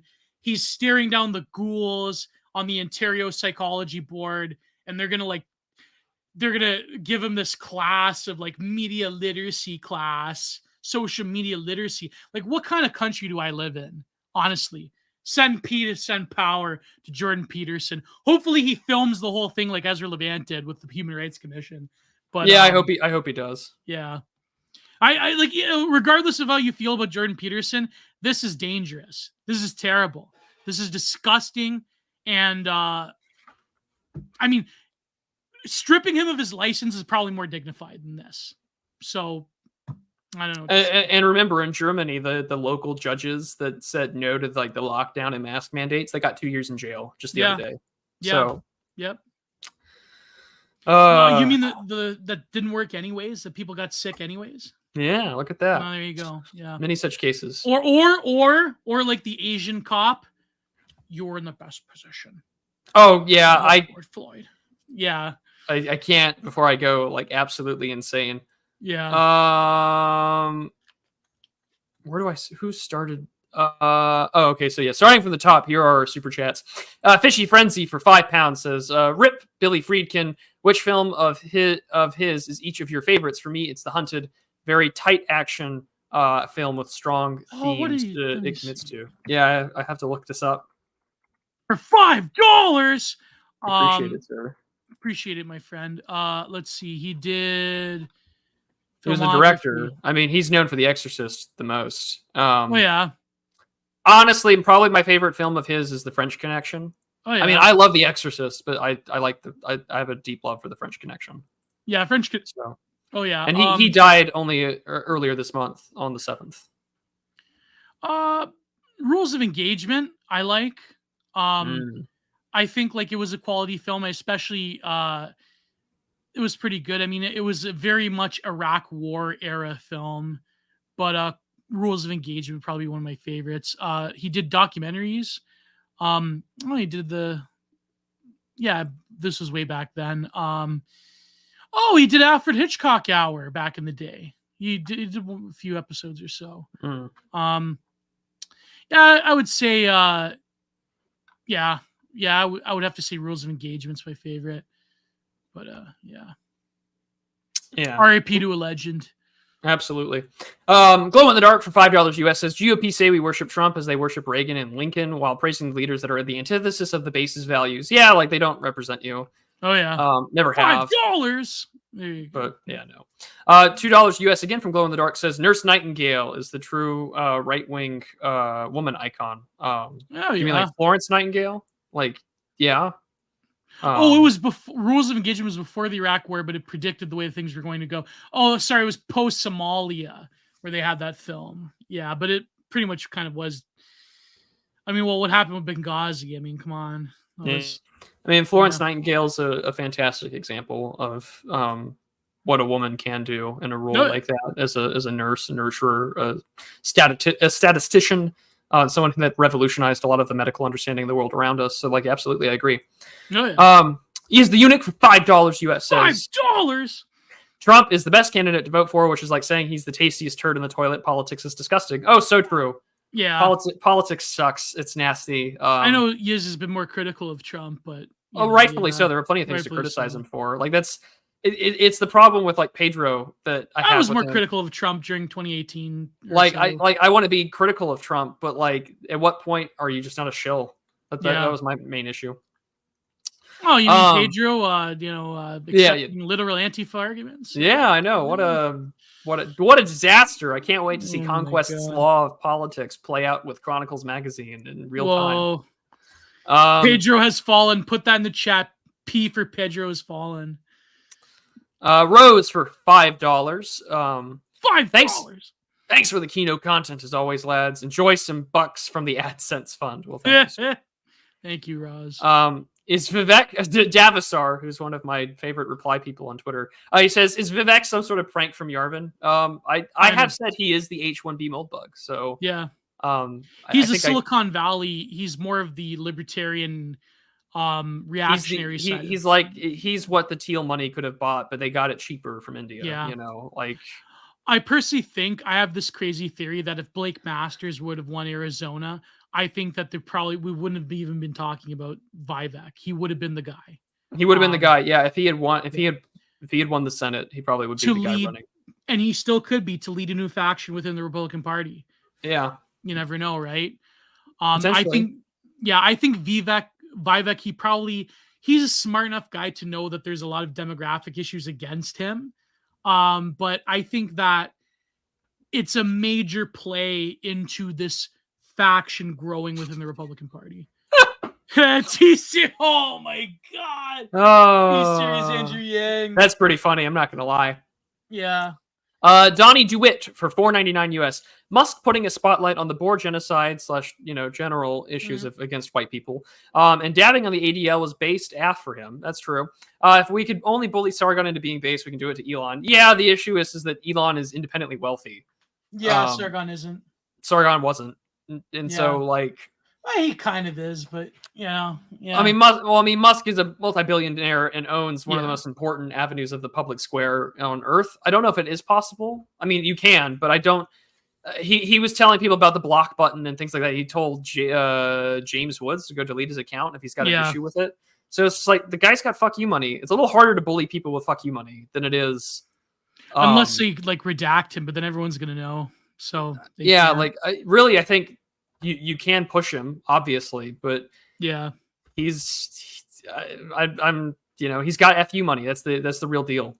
We need to get Grimes to give him Toppy again so he won't delete the block button. Grimes is too busy debating Luis Perry and Anna Kachayan on Sexual Revolution. So when's that happening? I think it already. I don't know when is it supposed to happen. Sexual Revolution debate LA. September 13th. Okay, so it happens in a couple of weeks. I'm sure Grimes is pretty good to convince Musk about, Probably. She seems a bit crazy. No shit. I get her. Like I don't like her. I'm not a fan of her. Her music's all right, but it's like I admire her attempt to revive the Y2K aesthetics. And I mean, certainly if I was a court artist of Grimes, I would gladly take that position, but oh boy. Grimes, give me money, please. Isn't she like writing some book that's supposed to be like the anti-BAP or whatever? Yeah, but you never know with these people. They're very flight of fancy type. Oh yeah, but I mean it's kind of entertaining. Oh God. Is Grimes mid? Vote now, press 1 in the chat to say. Actually, Grimes you can put up polls on the chat. I should do that. Is Grimes mid? Engage with your audience. Start a poll. Is Grimes mid? Ask your community. There you go. All right, look, way to go, super chatters. There you go. There's now a poll up there, I think. Yeah, in poll. Yeah. Enjoy. Enjoy the poll. You guys are awful. I have new ways to fuck with my audience. This is delightful. This is amazing. I'm a huge fan. Whose dad? I think it's like ex-wife or ex-lover of Elon Musk, artist as well. Yeah, dudes. That is not a real question to this chat. It's so true. Well, Elon loves the art hose, so who doesn't? Who doesn't? I'm a traditionalist. I like my art hose that don't have dicks. Like I'm a reactionary that way. I'm a cultured. I'm a man of culture. Try and rate the anti-BAP joys of the Longhouse, or is xenofeminism for all? It's funny. Apparently, Grimes is more base than we like to think because she was liking a bunch of Spurgler acolyte tweets, and then people on Reddit that hate Grimes was like, they tried to like go after her by saying you're liking tweets from a literal neo-Austrian painter fan. Like it's hey, happens to the best of us. Happens to the best of us. Well, over resounding, it's almost a 4/5. 79% to 21 saying Grimes is mid. I'm just going to end the poll. Well done, gents. The people have spoken. You people are terrible. Spoken. Absolutely. God.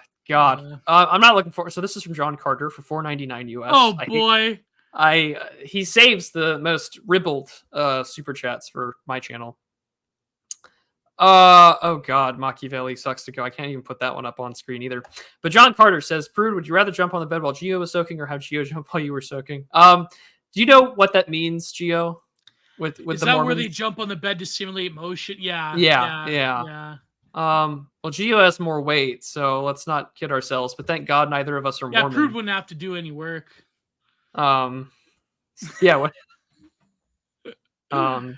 But yeah, you're awful, John. That's for those who don't know what that is, Mormons have how the joke about the Catholic loophole. That reminds me of? For them, it's go in, but then don't move, and let someone jump on the bed to simulate the motion of thrusting. That's their idea of not getting around the premarital sex thing.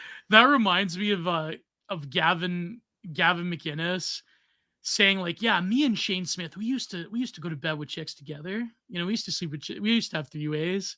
I'm like, oh my God.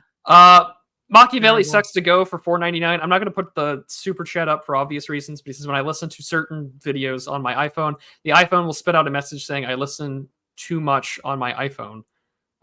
Well, or like the audio warning that's too loud. When I listen to Austrian Painter videos on my iPhone. Yeah.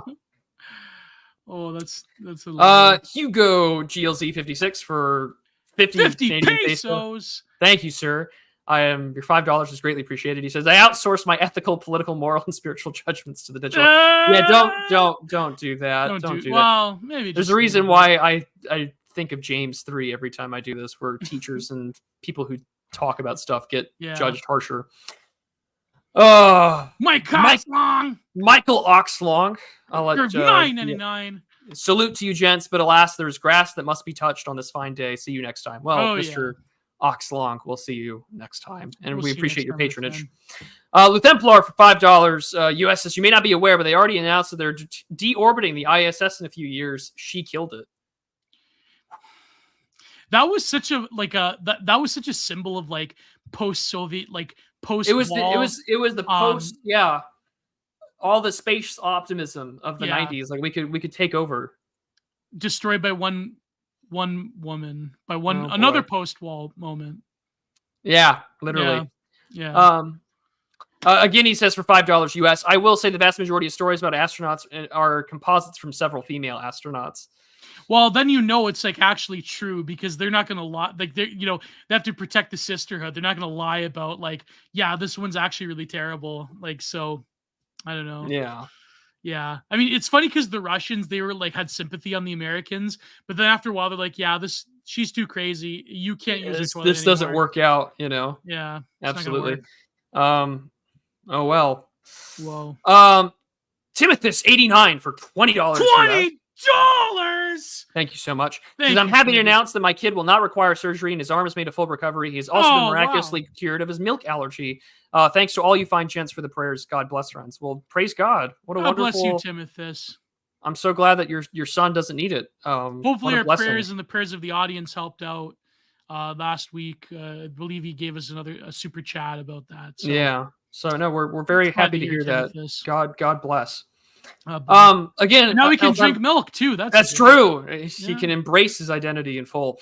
Templar again for $5 US. I met people from Arkansas that what they still have communal dating run by town patriarchs. Kind of sounds like a societal vault. Never small towns in the South, man. Like that stuff still exists. You just have to go look for it. You just have to go look for it. Yeah. Ooh. I mean, there's a lot of like rape abuse that could go on, but like that is pretty based if it works out, But I mean, it's used to be how things were, Yeah, even in Italy, that's how things were in the hills of Calabria. True. So post nut clarity for $20 Canadian. Well, Canadian, but $20 Canadian. Thank you, sir. That's about what, 10 US, more or less. Yeah. The former president was asked if he was expecting to be redacted by the other political party in an audience of 125 million people.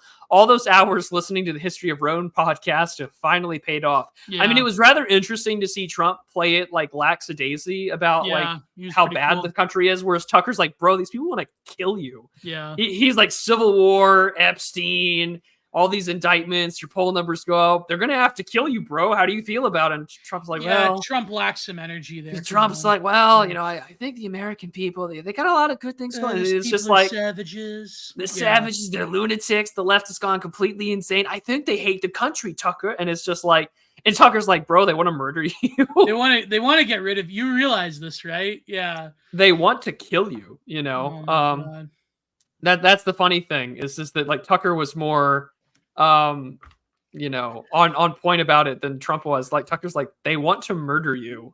They want to kill you and redact your base. And Trump's like, I don't know. I don't know, Tucker.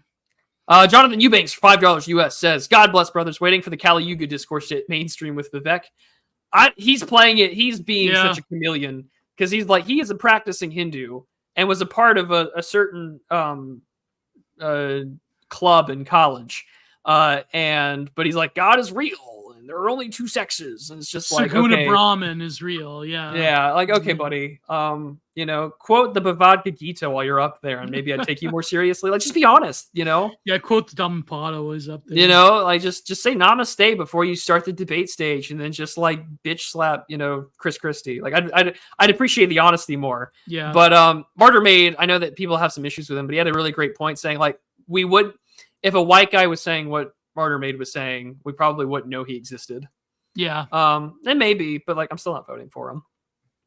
Do you think do you think DeSantoids it's over for them, or I don't know. A lot of polls say that it was DeSantis and Vivek that did the best of the debate, so they'll do fine. Again, I don't really care about who's not, unless they kill Trump. I don't really care. And if they kill Trump, it's game over. I don't care about politics. It's game on. It's over. Yeah. You just again, what Biden wants to do is to shoot Trump on Fifth Avenue and not lose a vote.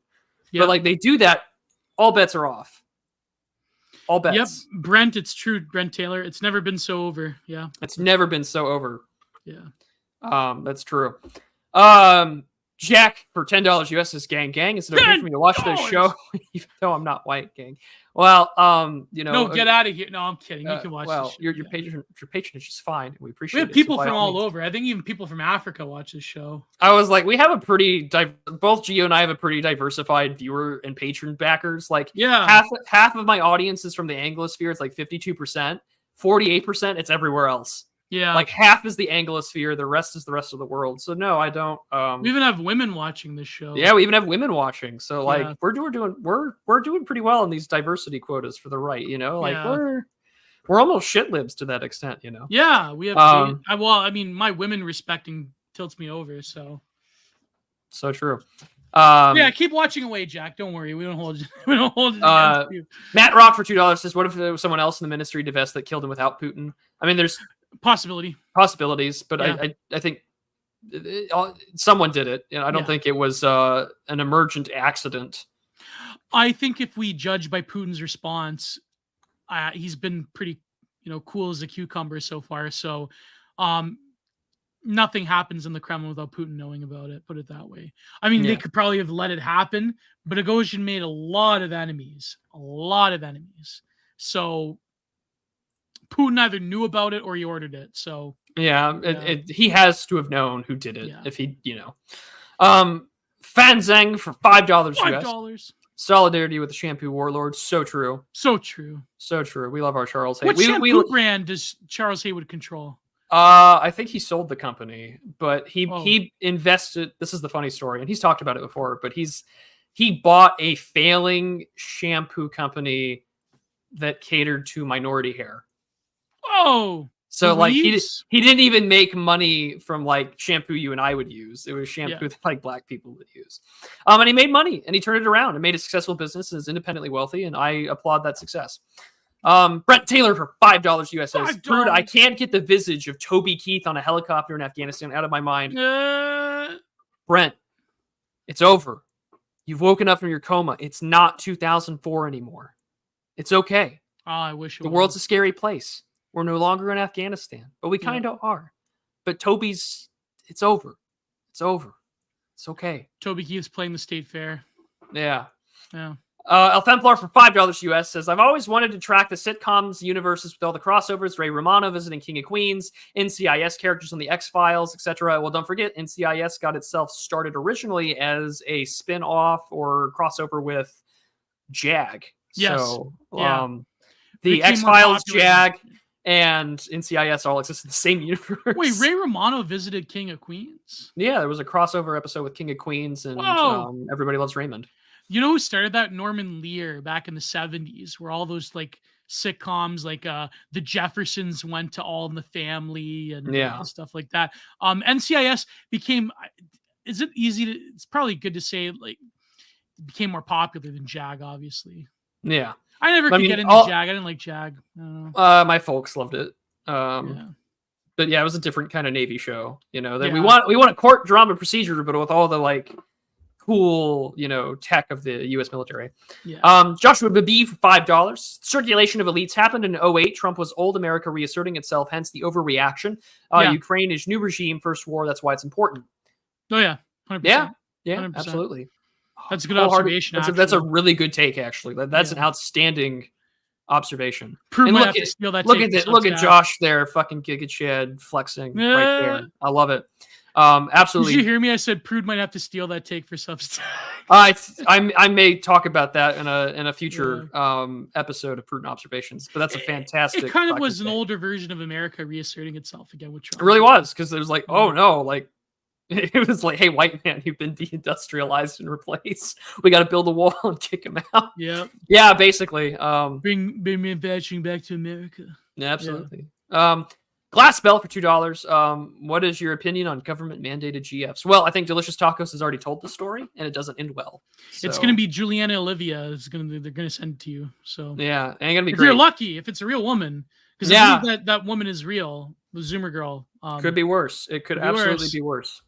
I think that it's no, I'm not going to say it's based. I think that it's dumb. There's a lot of cultural reasons why the incel and femcel crisis has happened, and I think that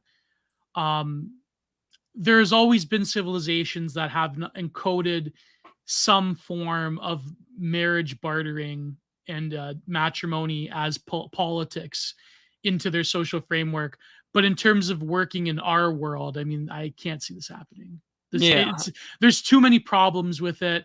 Now, I think that, could you say that arranged marriage has like more or less the same divorce outcomes, or probably a bit better actually in India? Could you say that giving young men particularly of a neurodivergent variety and young women of a particularly neurodivergent variety, like sort of an outlet to meet each other? Here's the thing, Glassbell. This is what that would look like if it were to ever really happen. Here's your state mandated blown out roasty that has a podcast in New York City. That's what it would look like. You get Dash.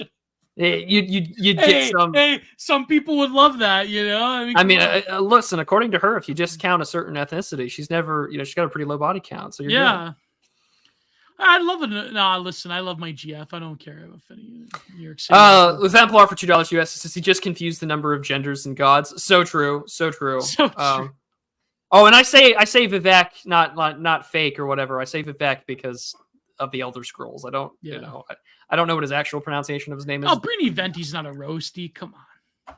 No, she's like the I want to be loved. I want to be attracted to, but I don't ever want you to touch me. She can be a bit of a prude. Yeah, I hate to say it. She's got issues, but like, she was nice to me. I can't say she was nice. I don't know her from Adam, but it's just like, I want to be loved, but you can only love me from like 10 feet apart. Yeah. Like, she's got some emotional issues, I think, there. Yeah. But yeah, she's a little bit of a prude, which is fine. Prudence is good. I think it's way better in this world than anything else, right? Yeah, that's absolutely true. Yeah. Moose for $4.99. You're messing up Vivek's name. Easy way to remember is that it rhymes with fake. Like I just said, now it's more of a Morrowind thing. Remember. Vivek, fake, Vivek. Vivek, I don't know.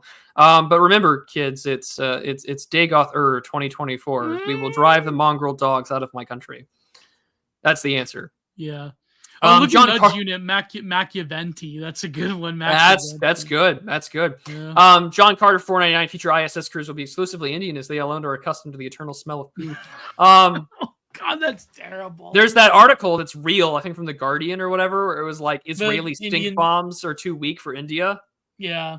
Remember stink bombs used to buy those? So true. Yeah. It's a Dunmer expression, It's a dark. But apparently India has a space program. Did you see that article? Yeah, I saw with the weird animation of it landing on the moon, like leaves it. This is how you honor the tribe, honor the sixth house in the tribe unmourned. Oh man! Come, Nerevar, come, friend or traitor, come. I'm gonna start more open posting. I gotta stop. But Gio, what the hell do you have going on, man? I mean, I might release. I mean, next week I probably have to release digital content minded. I'm thinking of the Marty Phillips, either Marty Phillips or the Peter Ludlow episode where we talk about the internet, and I'll probably release the Peter Ludlow one because I'm still like worried about. It's funny. I have a really good episode with Indian Bronson, and maybe I should just release it. Post it. Just post it. I should. Like, get over the drama. Just post it. I know, but people don't like Indian Bronson. It's like, oh, fuck. Wow. Just post the episode. I know. It's like, no, because everyone... Because they're all going to comment, say, why did you interview this guy? And it'll drive up engagement, and it's good for the algo. I know, but I don't like driving up engagement that way. I don't want to be... I mean, I'm like Bojack. I want everyone to like me. I want everyone to like me. I'm a millennial. Everyone needs to like me. I know, Prue. Don't give me that. Yeah, I know. Consider the following, you know. You're better than this. Like me. You're better than this. Yeah, like Bojack. I just want everyone to like me. It's like I'm terminally a diplomat to a fault. I understand. Yeah, I know who St. Jib is voting for. So true. Whoever gets rid of, I mean, he got rid of all of the, you know. Well, they say that in Skyrim, but anyways, am I a good person now? I mean, am I a good person? You have to tell me I'm a good. Listen, Diane, am I a good person? Am I a good person? Am I a good person, Diane? What were we talking about again? Yeah, that's like so painfully millennial. My God. And what's worse, well, I do have to give the writers credit to the show because, like, for 7 seasons, they kept up with all the internet trends. They were they were barely dated, but they were really good. Yeah, because like towards at the very end of the series, they were making fun of the whole lo-fi hip hop beats to relax and study to, and it's like, what the fuck? Even the 2007 episode, they had like pop culture, like David Hasselhoff eating the burger off the floor, and pop music from 2007. Martin's a Canadian, but Martin's not Canadian. Okay, Martin is American, but he lives in Canada for a time, but he is American. Yeah. So, and plus, like, I mean, he's a Hoosier. Is there a difference? Yeah, is there a difference between Canadians and Americans at this point? I don't know. That's the way I justify talking about American politics. Yeah. So, you know, I never played Morrowind. Is Morrowind good? Morrowind is great. And it's an unforgiving. It's unforgiving because it's unforgiving because everyone expects you to just like modern RPGs. If you hit something, you get a response. But I mean, it's got a dice roll system. So, I see. Yeah. People get upset, but like it's good. Its tutorial's got some issues, but I mean the tutorial town of Seyda is fantastic. Did they update it to fix the issues, to patch them, or no? I mean there's some bug fixes that are definitely well worth your time. So yeah. But Glass Bell for $2 says total high elf death. Yes, total Altmer destruction. And potions and magic are OP in Morrowind. I would recommend investing. I feel like how you feel when I talk about hockey and wrestling. So it's. I mean, I like old CRPGs. Like I like Arcanum. I like Morrowind. I like the Fallout 1 and 2 were great. You know, you like my friend Kunk on Twitter because he posts a lot of this content from these old RPGs and the aesthetics of them. Quite fascinating. So I believe his handle is like Aryan Kunk or something. I forget. He keeps getting banned for edge posting, but great. Yeah. I mean, who doesn't get banned for? He talks a lot about the RP word, so that's probably. I'm sure that's why. Yeah. No, I have not played Baldur's Gate 3. What is this? Apparently, you can't be a black person and play Baldur's. You can't be a bi POC and play Baldur's Gate. Did you see that tweet? Oh, the thread about racism or whatever. Yeah, racism in Baldur's Gate. I was playing the Tiefling, and it's just like, so you were playing like Devil Spawn Nephilim shit. Like, yeah, they're gonna be racist to you. There's racism in like old style RPGs. And it was funny because there's racism in WoW. Yeah, there's oh man, you want to play you want to do racism? Go play Arcanum. Holy crap! Go play Arcanum. The Orcish question, and it's like, really now, interesting. But I mean, it was funny because like the mainstream like guys were just like, oh, it says that you can have sex with a bear, so like this is bad. And then all the lefties are like, this game has racism in it. Please help. Yeah. By POC means black, indigenous, person of color. Yes. Morrowind is racist in the game because it's literally ethno-nationalists trying to like, you know, drive out imperialism. Whoa. No, but yeah, by POC is like a super special distinction because POC, people of color, is not good enough. It's got to be by POC, black, indigenous, person of color, to just distinguish the original American people of color. So, there was racism in Animal Crossing because white people would equip black people's hairstyle. Oh, it's because people are retarded. Yeah. I got nothing else nice to say about it. But what is with S2 Gio? 2S. 2S. Two-Spirit. Oh, That's yeah, indigenous, but that's indigenous. people deny whether it's a real thing because I know if you want a good resource, there's a long form by our good friend Stone Age Herbalist that deconstructs this like phenomenon of Two-Spirit. Yeah, It's basically Western white academics that are like making this stuff so up. True. Yeah. So true. And a lot of like academics that later on in indigenous studies, they like go along with it because it's hip and trendy and blah, blah, blah. But I mean, if you go to the average, like Canadian indigenous person that lives on the res and you start talking about Two-Spirit, they're like, yeah, They're it gonna doesn't beat really the mean shit that out way. of you. Yeah, or they'll beat the shit out of you. Exactly. Yeah. We shall speak for the land and the law, and we shall drive the mongrel dogs of the empire from Morrowind. Oh, yeah. Man, there was so much racism in old games, old RPG games. Oh my god. They're right-wing coded. I'm sure, you know. But Gio, so you got that new episode dropping next week. You should just I might have a standalone video too about this article about Canada preparing for a right-wing authoritarian government in America. If that's the case, I look forward to liberating you. You know. Yeah. So it might come out. I recorded that video. I just have to edit it up. So.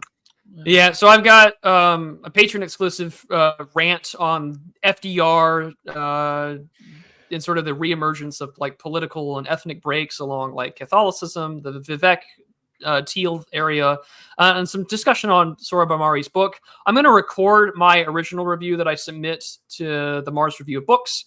That'll be a patron exclusive thing before it comes out, so you all get to read that early. And then I will be live tomorrow evening with Semiagog. We're going to cover the stuff in what's been going on in Niger and keeping ourselves updated on that because there are some greater trends going on in that region that are well worth important for us to take care of and to look at. I'll be live later this evening on the Old Glory Club. We're going to cover the news alongside the election stuff. And then I was on Oren's channel on this Monday, talked about Nick Land and some other stuff from our friend 20th Century Shite Poster or 17th Century Shite Poster.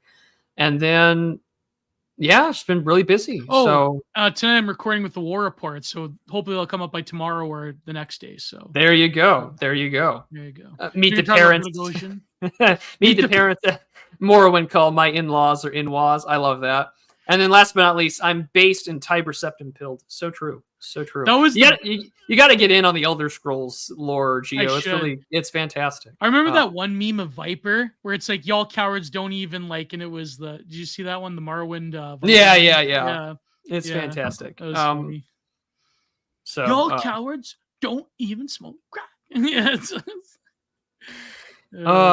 But yes, by all means, support us on Patreon, Subscribe Star, Substack, Buy Me a Coffee, PayPal, through Entropy. All your support is greatly appreciated. And remember, we're here every Thursday, and next week it'll be on Gio's channel. Maybe we'll cover the Barrow article then. Who knows? Who knows what'll happen in a week from now? All sorts of crazy shit could happen. Stay safe, have fun. And we'll see you all next week. God bless. Goodbye. Too sweet. R.A.P. to Terry Funk. See you, gents.